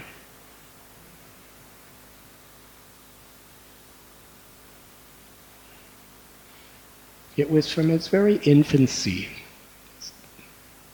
Such a small, little, beautiful baby. The source of Narsingha Dev, the source of Varaha Dev, the source of the universal form, the source of Mahavishnu is here as a little baby. He cried. They tried everything and anything to somehow or other stop his crying. But nothing worked. They would bring him milk, they would bring him, his mother would try to feed him from her breast, and the milk of her love. They would rock him. They would dance. They would do so many things for him, but he cried louder and louder and louder, and finally, in great desperation, because they couldn't tolerate seeing this child crying, they all gathered around him in a circle and chanted the holy names of Krishna. And as soon as they did that, Nimai smiled. And personally, this little infant child cast his glance on each and every one of the chanters. And he filled their hearts with joy, with ecstatic love. This became a regular pastime. Nimai would cry, and everybody was ready. As soon as he started crying, they'd go in a circle around him. And together, with one voice, with one heart, to give happiness to little Nimai, they chanted the holy name.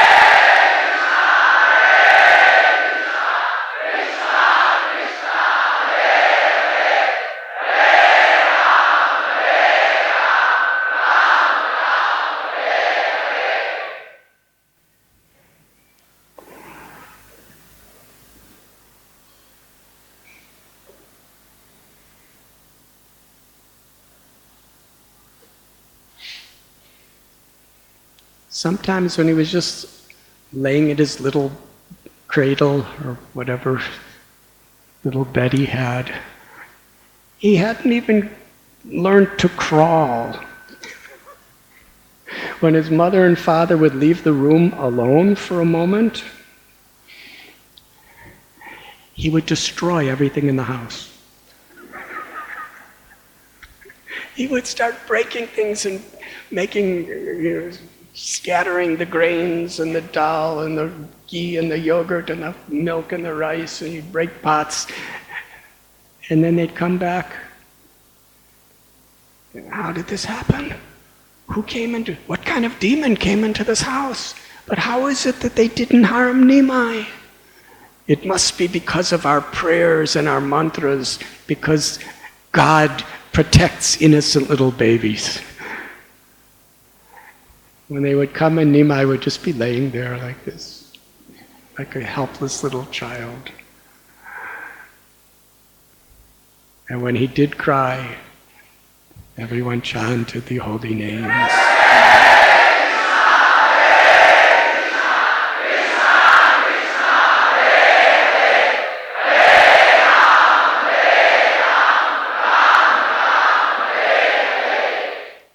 When he learned to crawl, gradually,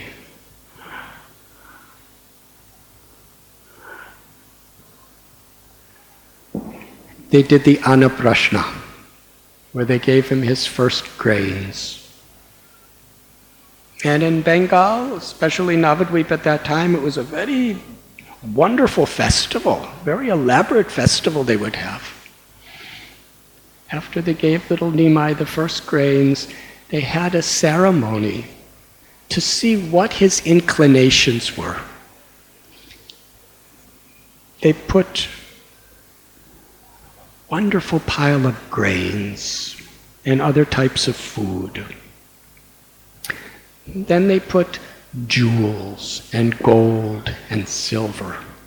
Then a selection of scriptures, Vedas, Puranas, Upanishads, Itihastas, a little library of scriptures. They put them to see what his inclination would be. And Jagannath Mishra said to little baby Nimai, who was just crawling, said, Nimai, Vishwambar, choose what you like best.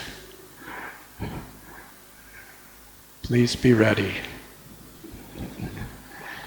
Nimai blissfully crawled directly without looking at any of the gold or the silver or the jewels or any of the grains or the foods, without looking at any other scripture. He went right to a particular book and he embraced it to his heart. That book was the Srimad Bhagavatam.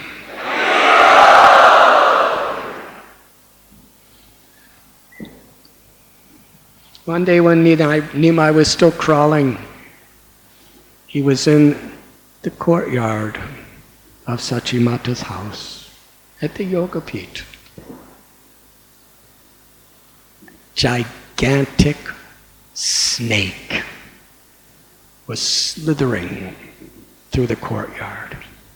And little Nimai crawled up to the snake and grabbed the snake with his hand. Wouldn't let the snake go.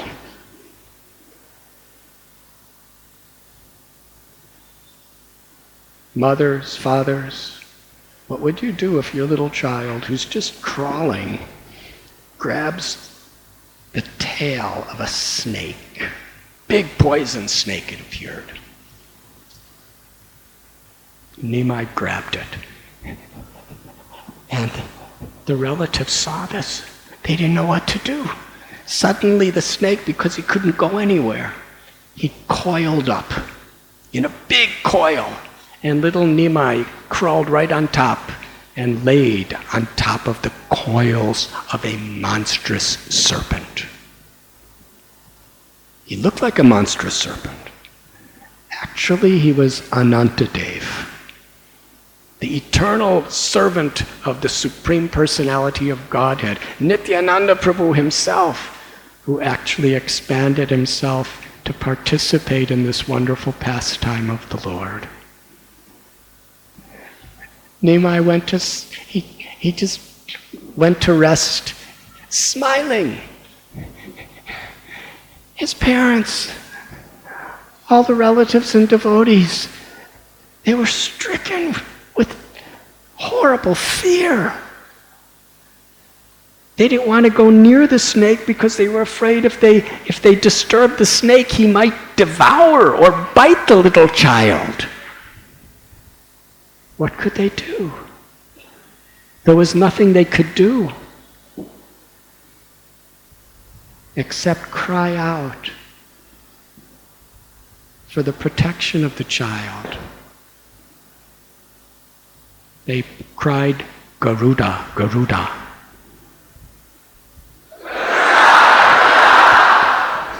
Because Garuda protects from snakes. as they were chanting Garuda, Garuda, and they were crying, they were fainting, they were rolling on the ground in distress. They were practically in the state of mind where they were about to see the Lord of their heart, the Lord of their life, about to die. They were in so much distress. Anantadev, in the form of the snake, could see how much suffering he was causing all the devotees. So he slithered away. And then as soon as he started slithering away, little Nimai crawled after to try to grab his tail again. And as soon as that happened, some of the ladies ran over and picked up Nimai and took him to try to put in their laps, but he kept jumping in their lap, off their laps, and the snake was still there trying to grab the snake's tail. They brought him back again and again. And the snake left. And they were thinking, it was because of their prayers that the Supreme Personality of Godhead protected their helpless little baby child. Vrindavan Das Thakur tells, one who hears this story with sincere devotion will be freed forever from the snake bite of death.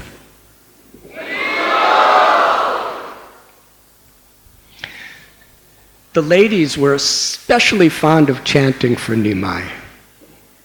And even when he was just a little baby who didn't know how to walk yet, he was just crawling, he would be on their lap and he would dance. He was just on their lap dancing, smiling. As soon as they chant, he would smile, glance upon them and be dancing. When he gradually learned to walk, the ladies of Navadvip would gather around him and tell Nimai, please dance, and we will sing. And they would sing, and he would dance, and he was so happy. He would run outside, and he would go to people who were selling sandesh and beg for sandesh. And then he saw some other people selling bananas, he'd beg for bananas, and they just gave to him. Then he'd run back in the house, and he'd have sandesh and bananas, and he'd distribute it to all the ladies who were chanting for him. One day, Jagannath Mishra told little Nimai, please bring my book. And little Nimai ran in the house to get his book. And Jagannath Mishra heard tinkling ankle bells. But Nimai was not wearing ankle bells. So Jagannath Mishra said, how is this? How is it that I'm hearing tinkling ankle bells? Sachimata said, I'm hearing too, but he's not wearing ankle bells. Nimai brought the book. Then he went off. And they went in the house. They saw all over the house were tiny little footprints. And those footprints had the symbols of the Supreme Personality of Godhead Vishnu. The thunderbolt, the flag, the conch shell. Jagannath and Sachi, they shared among themselves. They were crying, they were in ecstasy that our Shalagram Sheela is so happy that he's actually manifesting himself by walking all over our house and giving the sounds of ankle bells. One day, little Nimai, very small boy, just a couple years old, he was roaming around Navadvip, and two thieves, they noticed that Sachimata had put nice bangles and bracelets and necklace on the little boy. we will steal it. Meanwhile, Navadvip was a very crowded place. There were so many people around. So they were so devious. They pretended that they were the relatives of the child. And they said, "Oh, my little boy, we will take you home. We see that you are here. Come and pick. We will pick you up and take you home." And they picked him up and put him on their shoulders, and one was carrying, and the other was giving him sandesh, and he was riding on the shoulders of this thief and eating sandesh after sandesh. And meanwhile, they're talking to each other. "When we bring him to our house, I will get his golden bracelets." The other said, "I will get his silver ankle bells." And the other said, I will get the jewels on his... And they were all deciding who would get which jewelry. They were completely obsessed with robbing this little baby. And meanwhile, Nimai was just laughing. He was having a good ride, eating sandeshes. They roamed through the town. They came to where their hideout was. And when they came to that place, they put the little child down. Meanwhile, when they was gone, Sachi, Jagannath Mishra, all the friends, "Where's Nimai?" They were looking all over for him. They were asking everywhere, "Did you see Nimai?" Nobody saw him. It was a long time. They were in total distress. Can you imagine a city with so many hundreds and thousands of people everywhere, and your little child is gone? They were crying. They were beating their heads in anguish. Nimai's gone. They didn't know where to go, where to look. Suddenly the thieves, by the Lord's mystical Yogamaya potency, they thought it was their house, but it was actually Nimai's house. And they put the child down and said, "Here, child, we're home." And Nimai jumped into Jagannath Mishra's lap.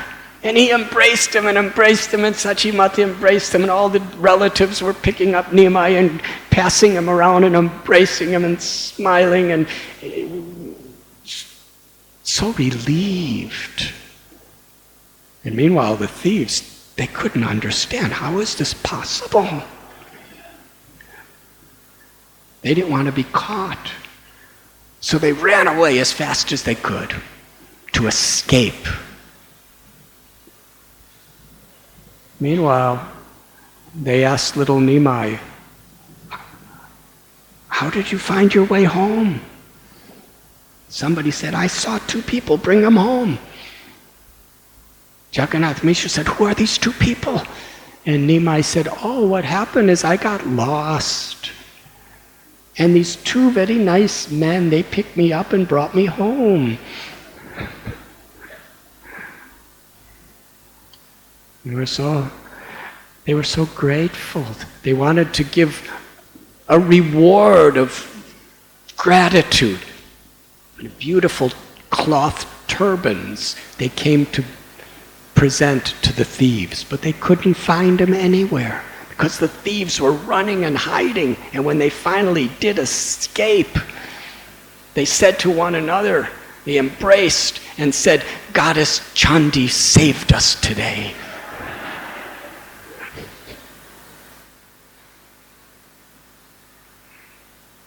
But actually those thieves, they were blessed with the highest perfection of life because they gave pleasure to Nimai. Even though they approached him with such a dark purpose, somehow or other, they made him happy. They gave him a nice ride. They gave him nice sweetmeats. Vrindavan Das Thakur explains how supremely fortunate were those thieves.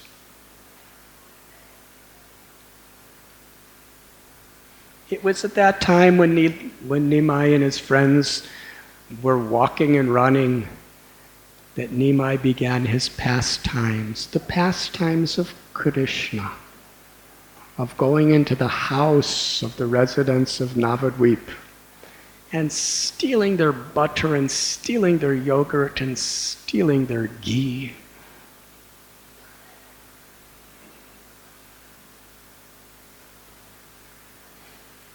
Sometimes, if they couldn't find them, they would just break everything around. Amazingly, no one was upset because of the pure innocence of Nimai and its all-attractive nature. The highest aspiration of their lives were that Nimai would come to their homes and mess up their house and steal their butter and ghee. When they would, and yogurt, they could recognize that Nimai was performing the pastimes of Krishna in Vrindavan.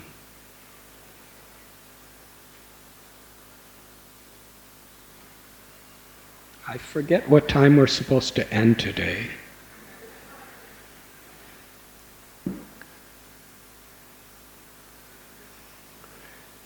Today is Diwali.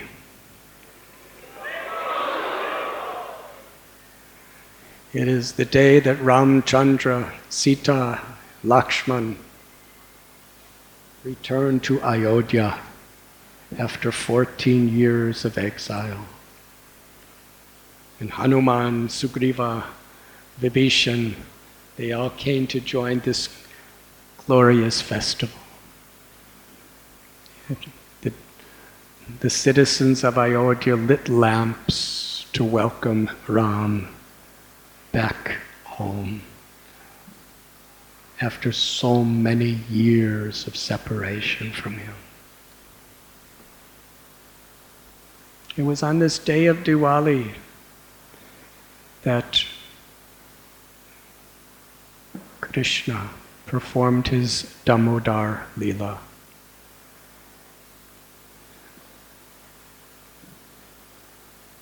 We have been discussing Nimai, who is Krishna himself, how he was stealing the butter and the yogurt from the residents of Navadvip.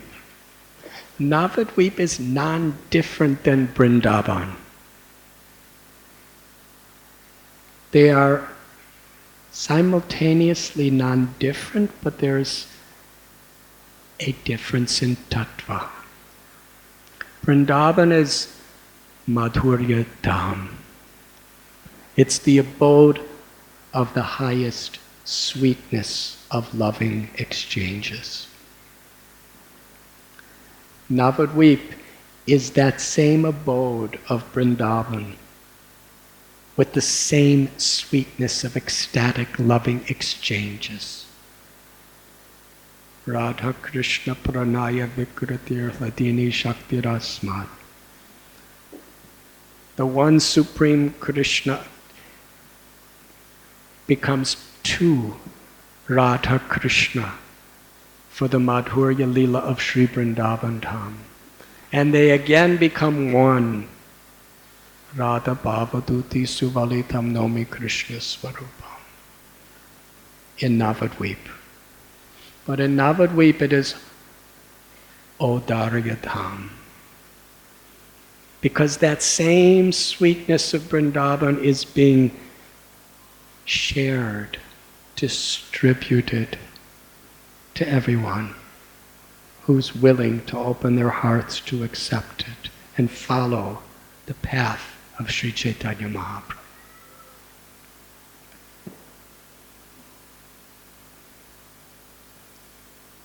When Nimai was performing his Leela as Krishna in Vrindavan, as soon as he learned to walk, he was stealing butter.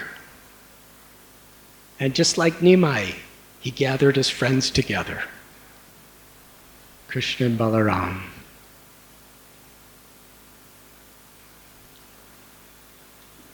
Gopis would come and complain to Yashodamai that Krishna comes to our house early in the morning with his friends and releases the calves. And then the calves go to the cows. We can't control it. And sometimes they come into our house and they steal our butter, our yogurt, and they break the clay pots.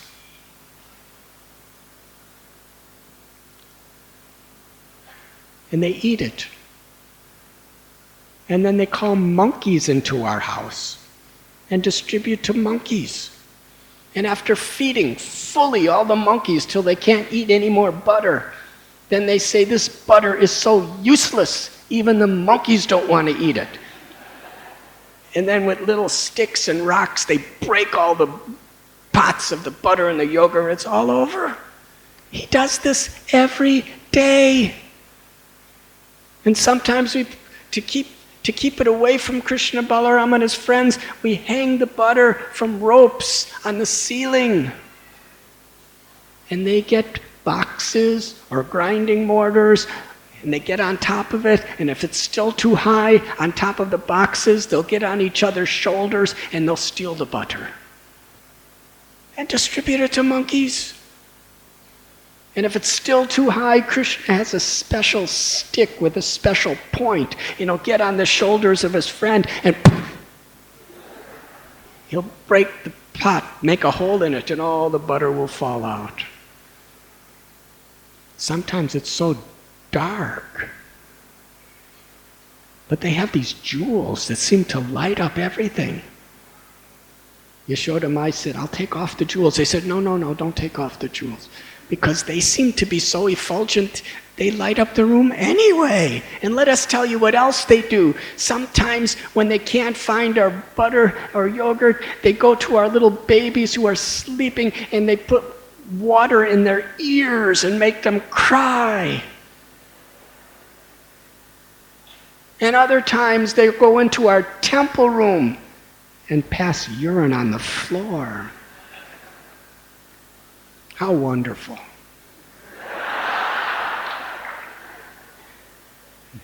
How much we're enjoying. 5,000 years ago, Krishna passed urine on the floor. He's all attractive. How many people relish when you pass urine?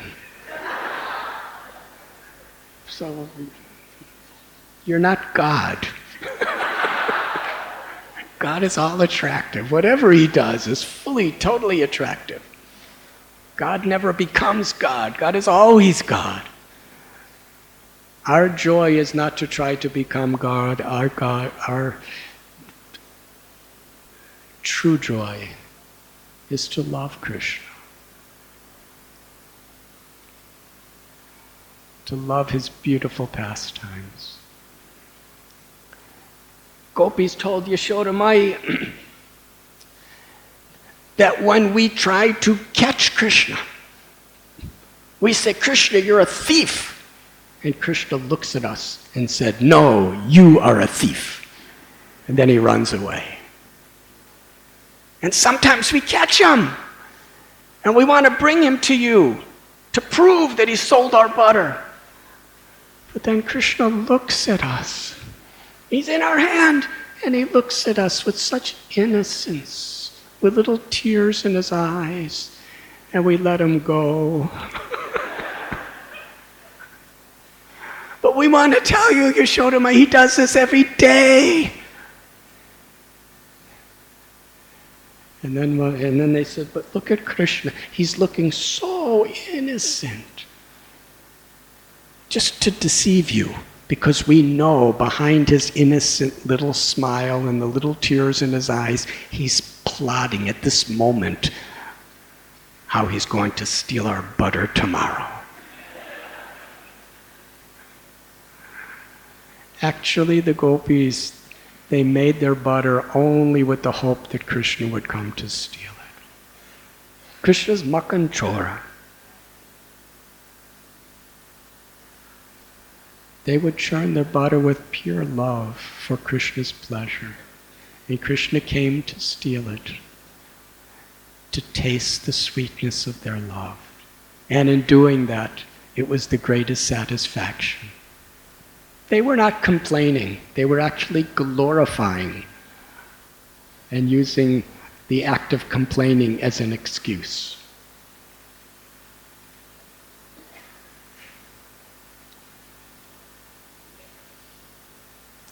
Once, Yashodamai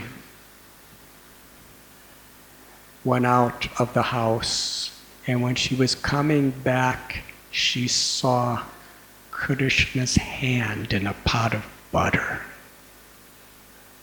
She said, "I caught you! I caught you stealing butter. You tell me you never steal butter, but I caught you stealing butter."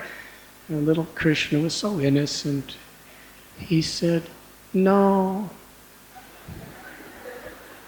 You put these bangles on me today with rubies, and it was so hot, it was burning my wrist, so I'm putting my hand in the butter just to cool it off."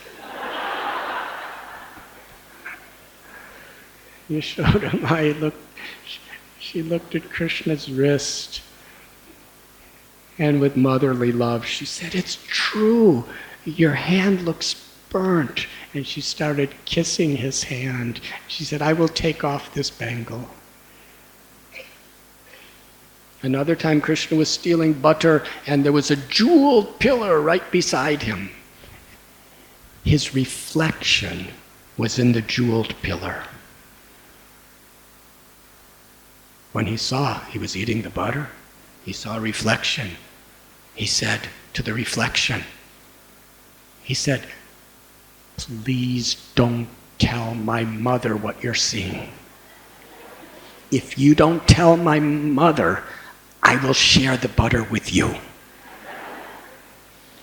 Yashodamai was watching the whole thing and smiling. Then she came, and when Krishna saw her, he said, "I'm not stealing butter." And he pointed to the reflection. He said, he's stealing.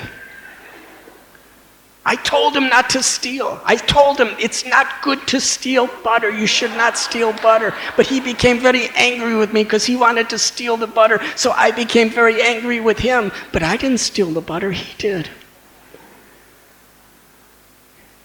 Yashodamai smiled. One time a gopi caught Krishna stealing butter. Said, "Yashodamai never believes us, but now I caught you. There's butter on your face, there's butter in your hand. I'm going to bring you to Yashodamai." And little Gopal, he's just a small child. He said, "I warn you, do not bring me to my mother." She was actually Krishna's auntie. He said, "I'm bringing you. Now Yashoda will believe all the gopis." So she held Krishna's hand, would not let go, brought him before Yashodamai and said, "You see what we've been saying is true. Look, butter on his face, butter on his hands. Here is your son. He has stole butter. I caught him." Yashodamai looked at this gopi and said, "I don't understand what you are talking about." The gopi said, "Krishna stole butter, don't you see?" She said, "I don't see." The gopi looked down. It wasn't Krishna. It was her own son. This gopi was totally confused. She didn't know what to say. She was very embarrassed. She said, "I'm sorry, it's my son. I thought it was Krishna. I'm sorry, Yashoda. I don't understand." And she left in a totally bewildered state, and she was holding the hand of her son. And after they walked some distance, the little child said, "I warned you. And she looked down, and she was holding the hand of Krishna.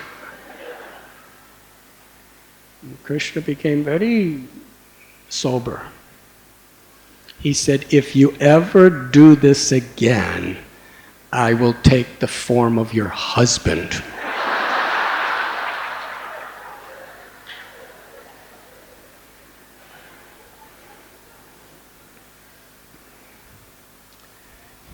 On the day of Diwali, in the early morning, such a beautiful festival in Vrindavan, Yashoda Mai, she wanted to prepare the butter for Krishna at every step herself, so that Krishna wouldn't go out and steal from others. So Yashoda Mai, out of the large herd of cows of Nanda Maharaj, 900,000 cows, they had 108 very special cows, and then they had 8 of the most special cows, and of the most special cows they had 1 cow or 2 cows that would eat this pushpaganda, this special grass that was watered with the milk of the best cows. And the milk that came from that cow, its fragrant was intoxicatingly sweet, like the essence of lotus flowers. And it was so nutritious, and it was so delicious. And Yashoda Mai would personally grow that grass and personally milk those cows. And she was personally churning it into yogurt to make into butter. As she was churning early in the morning, Krishna was sleeping. She was churning very enthusiastically, chanting the beautiful pastimes of Gopal. Tears of motherly love swelling in her eyes as she chanted his glories and his names, remembering him with such sweet devotion. Her bangles were like a beautiful kirtan, ching, ching, ching, ching, ching. And the churning rod in the pot was like the churning of an ocean. It was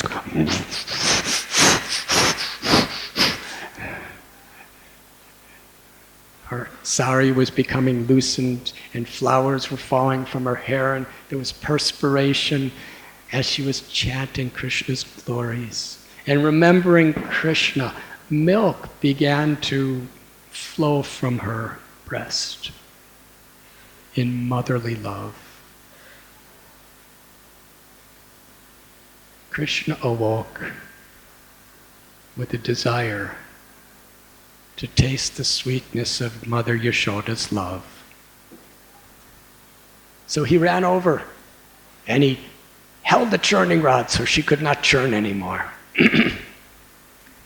And then he jumped on Yashoda Mai's lap and said,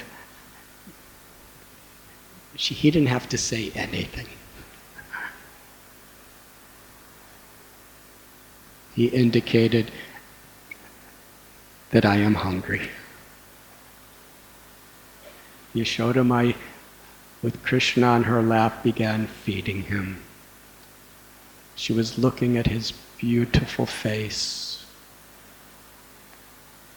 his lotus-like eyes which reached his ears almost, his nose like a sesame flower, his lips like fresh bimba fruit, his little teeth growing in, which were like little pearls.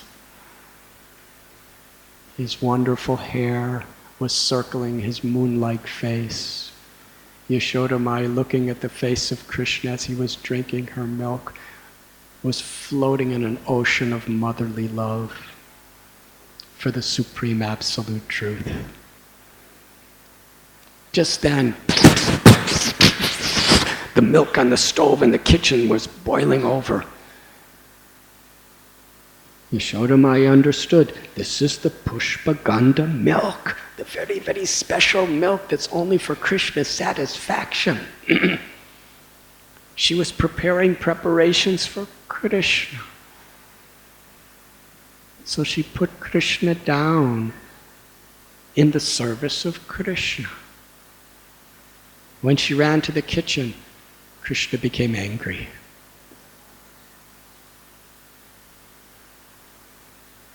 No one should have any priority above pleasing me and serving me. This was his little baby message to the world.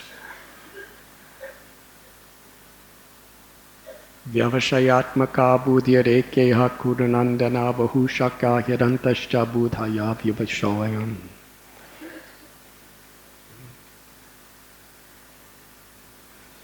That Krishna wants our resolute determination to serve him and please him.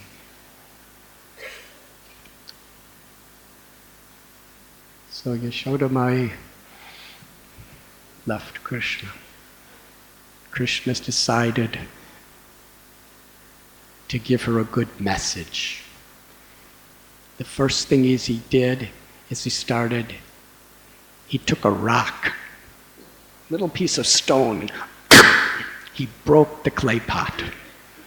And the butter, which was actually not even butter yet, it was still yogurt, was running all over the floor. It was very slippery. And Krishna left. And he went to another little storeroom where there were other pots of butter. And with rocks, he was breaking all the pots everywhere he was going. And wherever he would find nice butter, he was eating some, and then breaking more pots and eating some more. And then he'd go to another little area and break more pots and eat that. Then he got up on a grinding mortar. And he was sitting there with a pot of butter eating it. He called his friends and his little cowherd boyfriends, little tiny children, they gathered around. He was distributing butter, fresh churned butter. When all the boys ate to their full satisfaction, he called them monkeys. The monkeys came. He was feeding the monkeys. They were so happy eating. Some of the commentators of Srimad Bhagavatam describe in Ram Leela, monkeys came and helped Ram in so many ways, but at that time Ram was in exile. He didn't have a kingdom, he had no possessions, so he couldn't reciprocate. But now those monkeys came again, and he could reward them by giving them nice, fresh butter from his own loving hands, and the monkeys were so happily eating. Meanwhile, Yashodamaya took the pot off the stove. She came back to finish feeding Krishna. Krishna wasn't there. Where is my Gopal? Then she saw the pot is broken. And she saw the little buttery footprints of Gopal on the floor. So she picked up a stick, nice little stick. Just not to hit Krishna, but just to show him, so he would take it seriously. And she followed the butter footprints. And as she followed them, she saw another butter pot broken, and another, and another, and another. He was leaving a trail wherever he went. Then in the courtyard, sitting on a grinding mortar, he was eating the butter, feeding to his friends and feeding to the monkeys, and Yashodamaya was hiding and watching. Krishna appeared to be so much afraid. He kept looking in all directions to see if his mother was coming. She very silently approached from behind. And the monkeys saw, and they all started running, jumping away, and the cowherd boys started running away, and Krishna looked around, and there was his mother standing right behind him. He jumped off the grinding mortar. He fled. ran away. Yashoda Maya was running after him. She was running, he was running, and she was running, and he was running. Krishna is the absolute truth. He's faster than the speed of mind. No one can catch Krishna by their own endeavors. As Yashoda Maya was chasing after, why was she chasing him? Because she was so worried about him. Shukadeva Goswami tells in Srimad Bhagavatam that Rohini, the mother of Balaram, and Yashoda, the mother of Krishna, they were constantly in the state of transcendental, ecstatic anxiety. Does that make sense? Because people are Om Shanti Shanti, people are seeking peace. Why do you want to constantly be in anxiety? But billions and trillions of quadrillions, limitlessly more wonderful and pleasurable than peace is love, prema. And the anxiety of the mothers for their child were an expression of their love. And the more anxiety they had, the more it inspired their love to grow. How could something that's unlimited grow? But on the spiritual realm, that's what happens. Yashoda Maya was chasing Krishna. And sometimes Krishna would be against a wall. And he would say to us, he was crying. He'd say to his mother, "Put that stick down.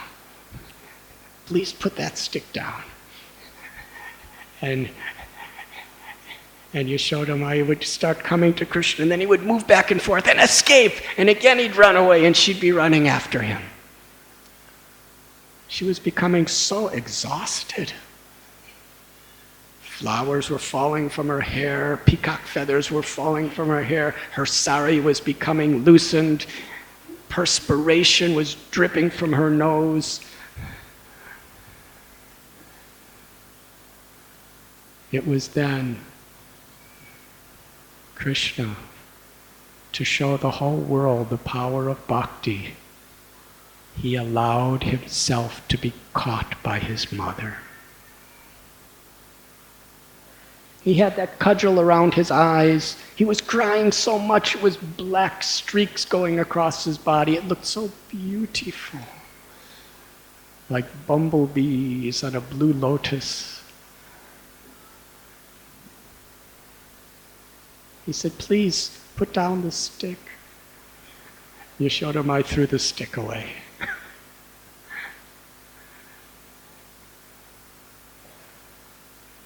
Yashoda Maya said, "Oh, friend of the monkeys, due to your association with monkeys, you have become just like a monkey, stealing, doing so much mischief."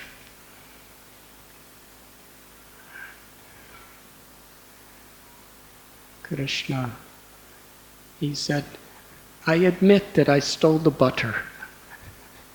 Please forgive me."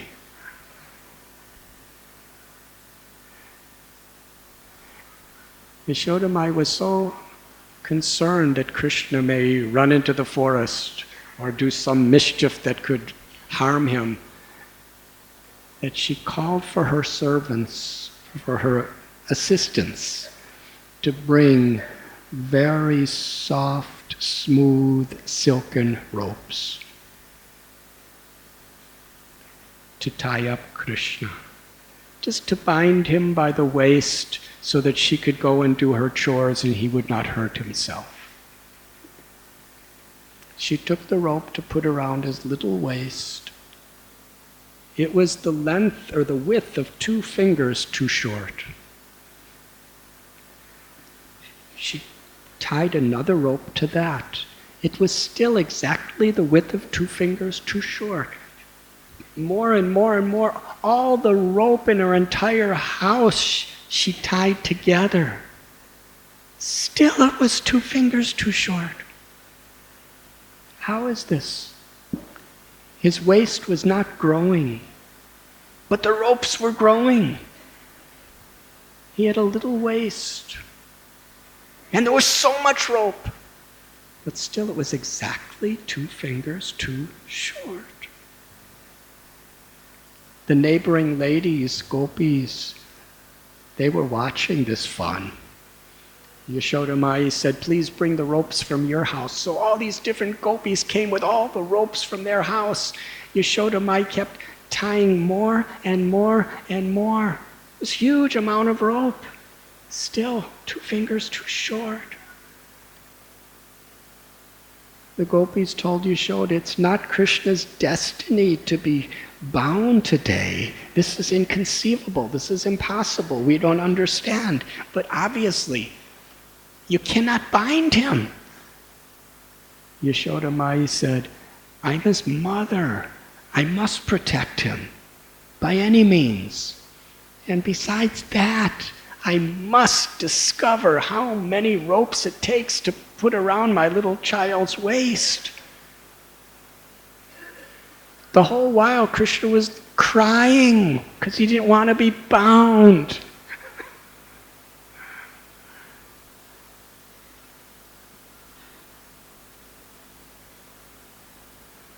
The supreme cause of all causes. There's no inside, there's no outside.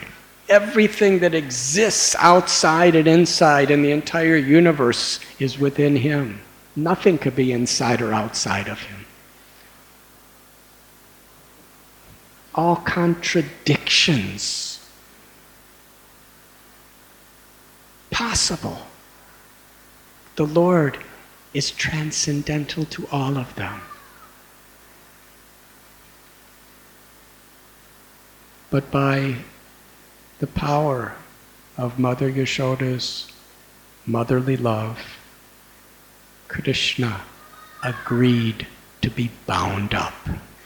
She tied the rope around Krishna's waist.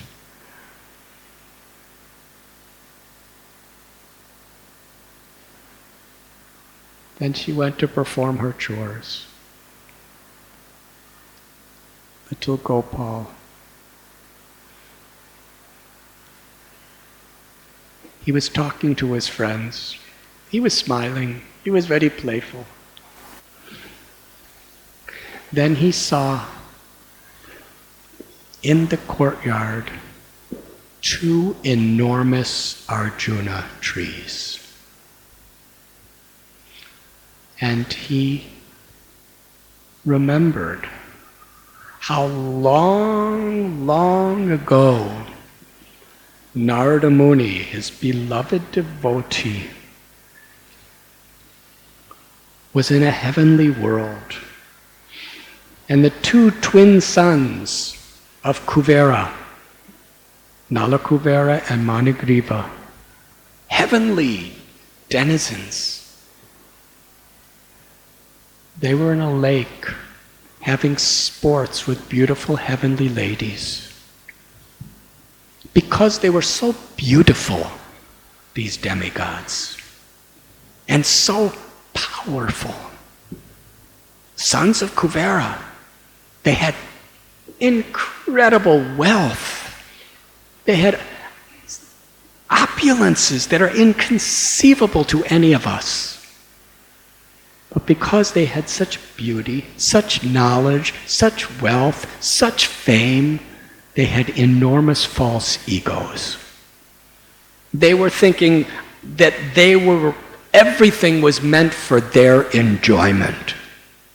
So as they were enjoying doing all these sports with these ladies in the lotus flower water, Narada Muni came.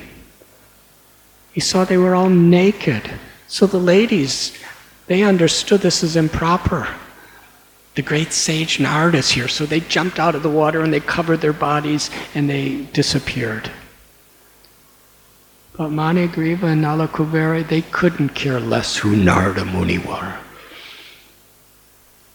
Because they were so proud themselves. And Narada Muni spoke to them. And Srila Prabhupada goes into beautiful detail. How sometimes when people have so much power, so much fame, so much beauty, so much wealth, they think everything's mine. And they don't offer respect to others. Because they just think they're so great. So Narada Muni, in order to bless them, he gave them a curse. You like to be naked? Become trees. Suddenly, they became trees. These wonderful demigods, they had to just stand in one place. For thousands of years, they couldn't move. They couldn't talk. Burning summers, cold winters, they just stood there. And after thousands of years, in the very place where they were, it became the courtyard of Nanda Maharaj and Gokul Mahavan. They still had the same consciousness as demigods. They didn't have the consciousness of trees. They were just in tree bodies. And after thousands of years, they became very humble in that condition.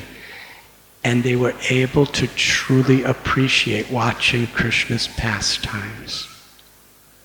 They fell in love with Krishna.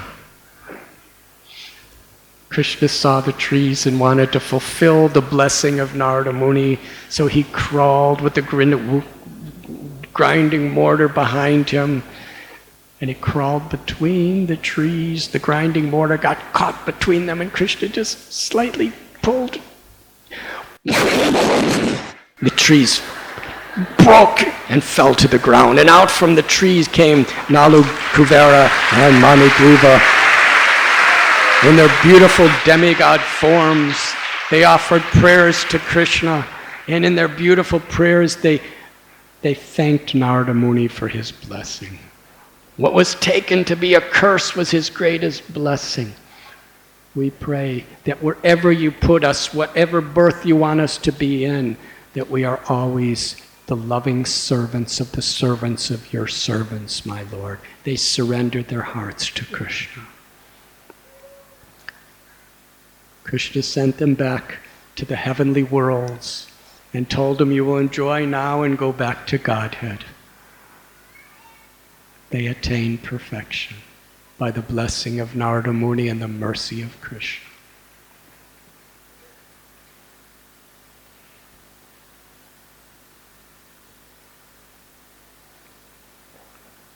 The Brijabasis, when they heard the falling of the trees, which was like thunder and earthquake, they came running. Nanda Maharaj saw little Gopal between the trees, tied up.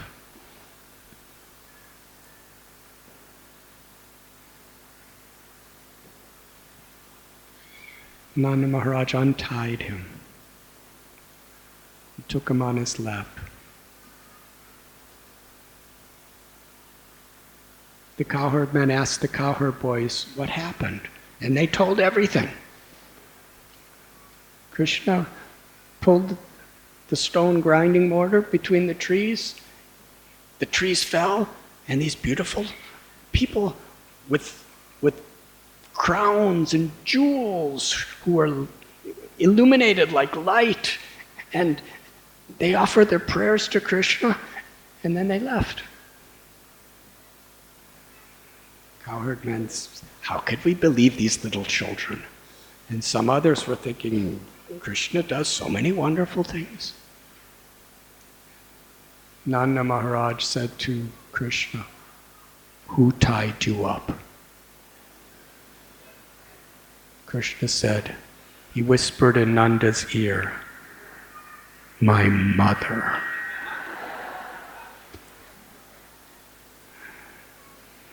Nanda Maharaj brought little Krishna home. Yashodamai was so guilty, feeling, what I have done, I put Krishna in such a dangerous situation, and Krishna must be very angry with me. Why did I do this? She was so ashamed. She was so guilty in her motherly love. She couldn't even show her face.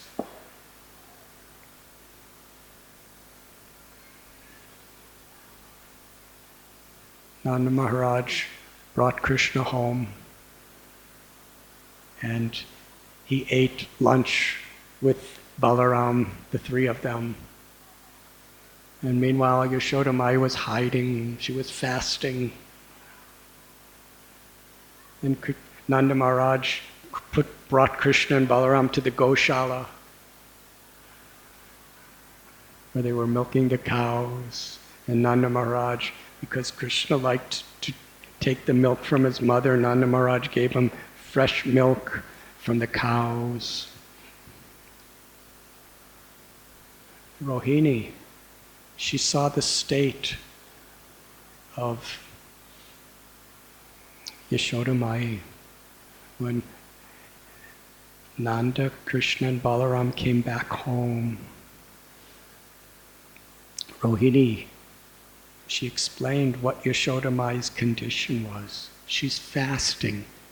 And because she's fasting, all the other gopis are fasting. She's simply crying. She's feeling so guilty. Nanda Maharaj said, Krishna, would you like to see your mother? Krishna said, I want to be with my father.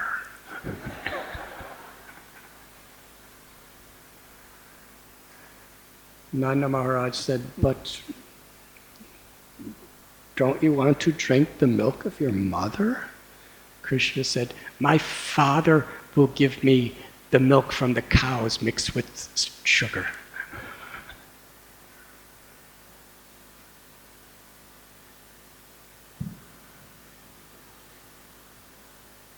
Rohini Devi said, Yashodamai,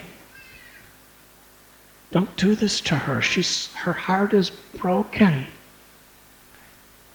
Nanda Maharaj said, she's the one who tied up Krishna. Rohini said, don't be so harsh.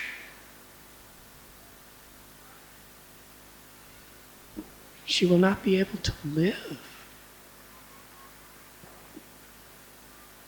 Nanda Maharaj said, don't you want to see your mother?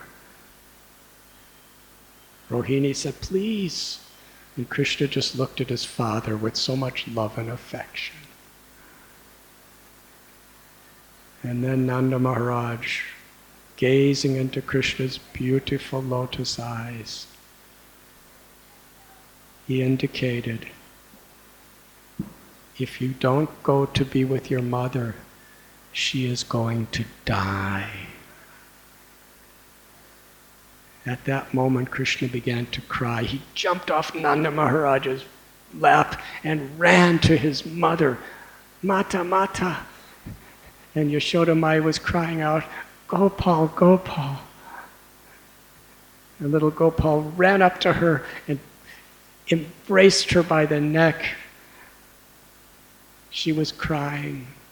He was blissful. And she put him on her lap. And he very happily drank her milk.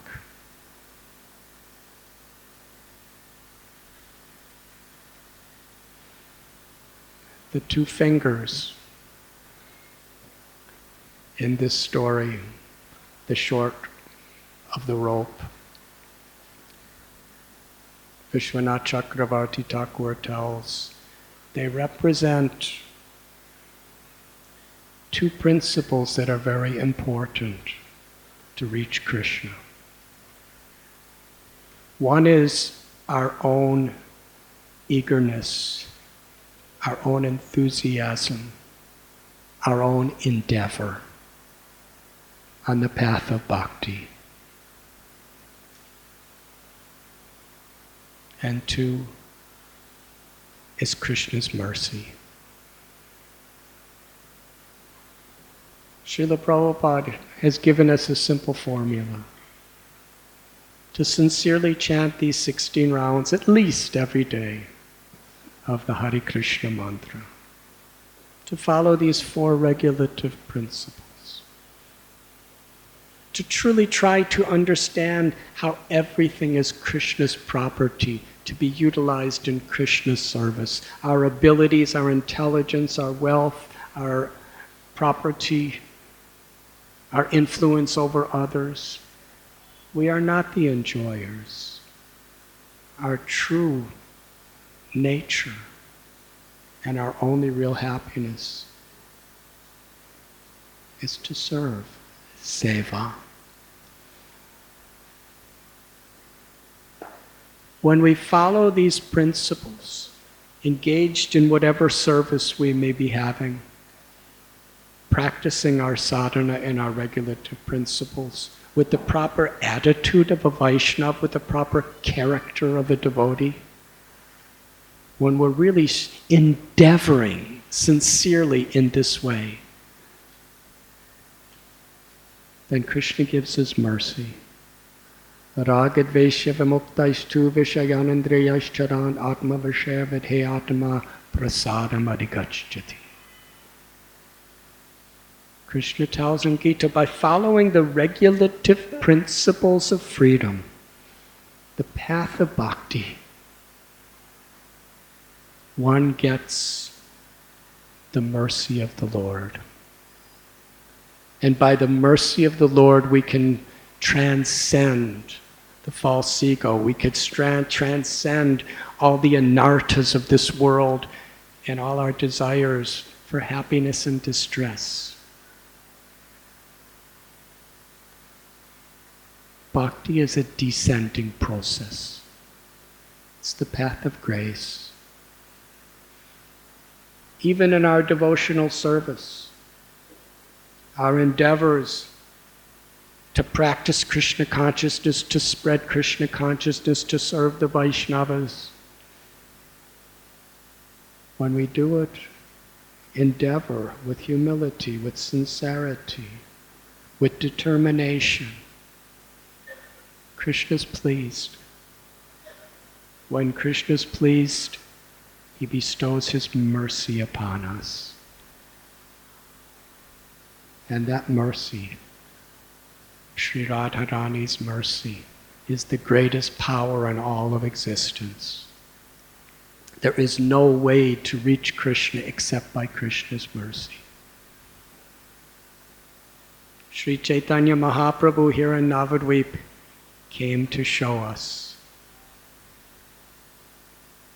Krishna himself, in the bhav of Sri Radha, has come to show us how we can endeavor in our life with determination, with sincerity, and by doing so, please him. In Sri Rangam, in that temple, the Brahmin was reading Bhagavad Gita, but he was practically illiterate. Srila Prabhupada would love to tell this story. But because he was trying to please his guru by reading all the 700 verses of Bhagavad Gita every day, Lord Chaitanya showed his mercy and gave him the highest perfection of life. Rupa Goswami, Sanatan Goswami, Sarvabhauma Bhattacharya were the greatest scholars in the universe. But they were more humble than blades of grass. Whatever we have, whatever we don't have, if we endeavor with sincerity to follow these simple principles that Prabhupada has given us on behalf of Sri Chaitanya Mahaprabhu.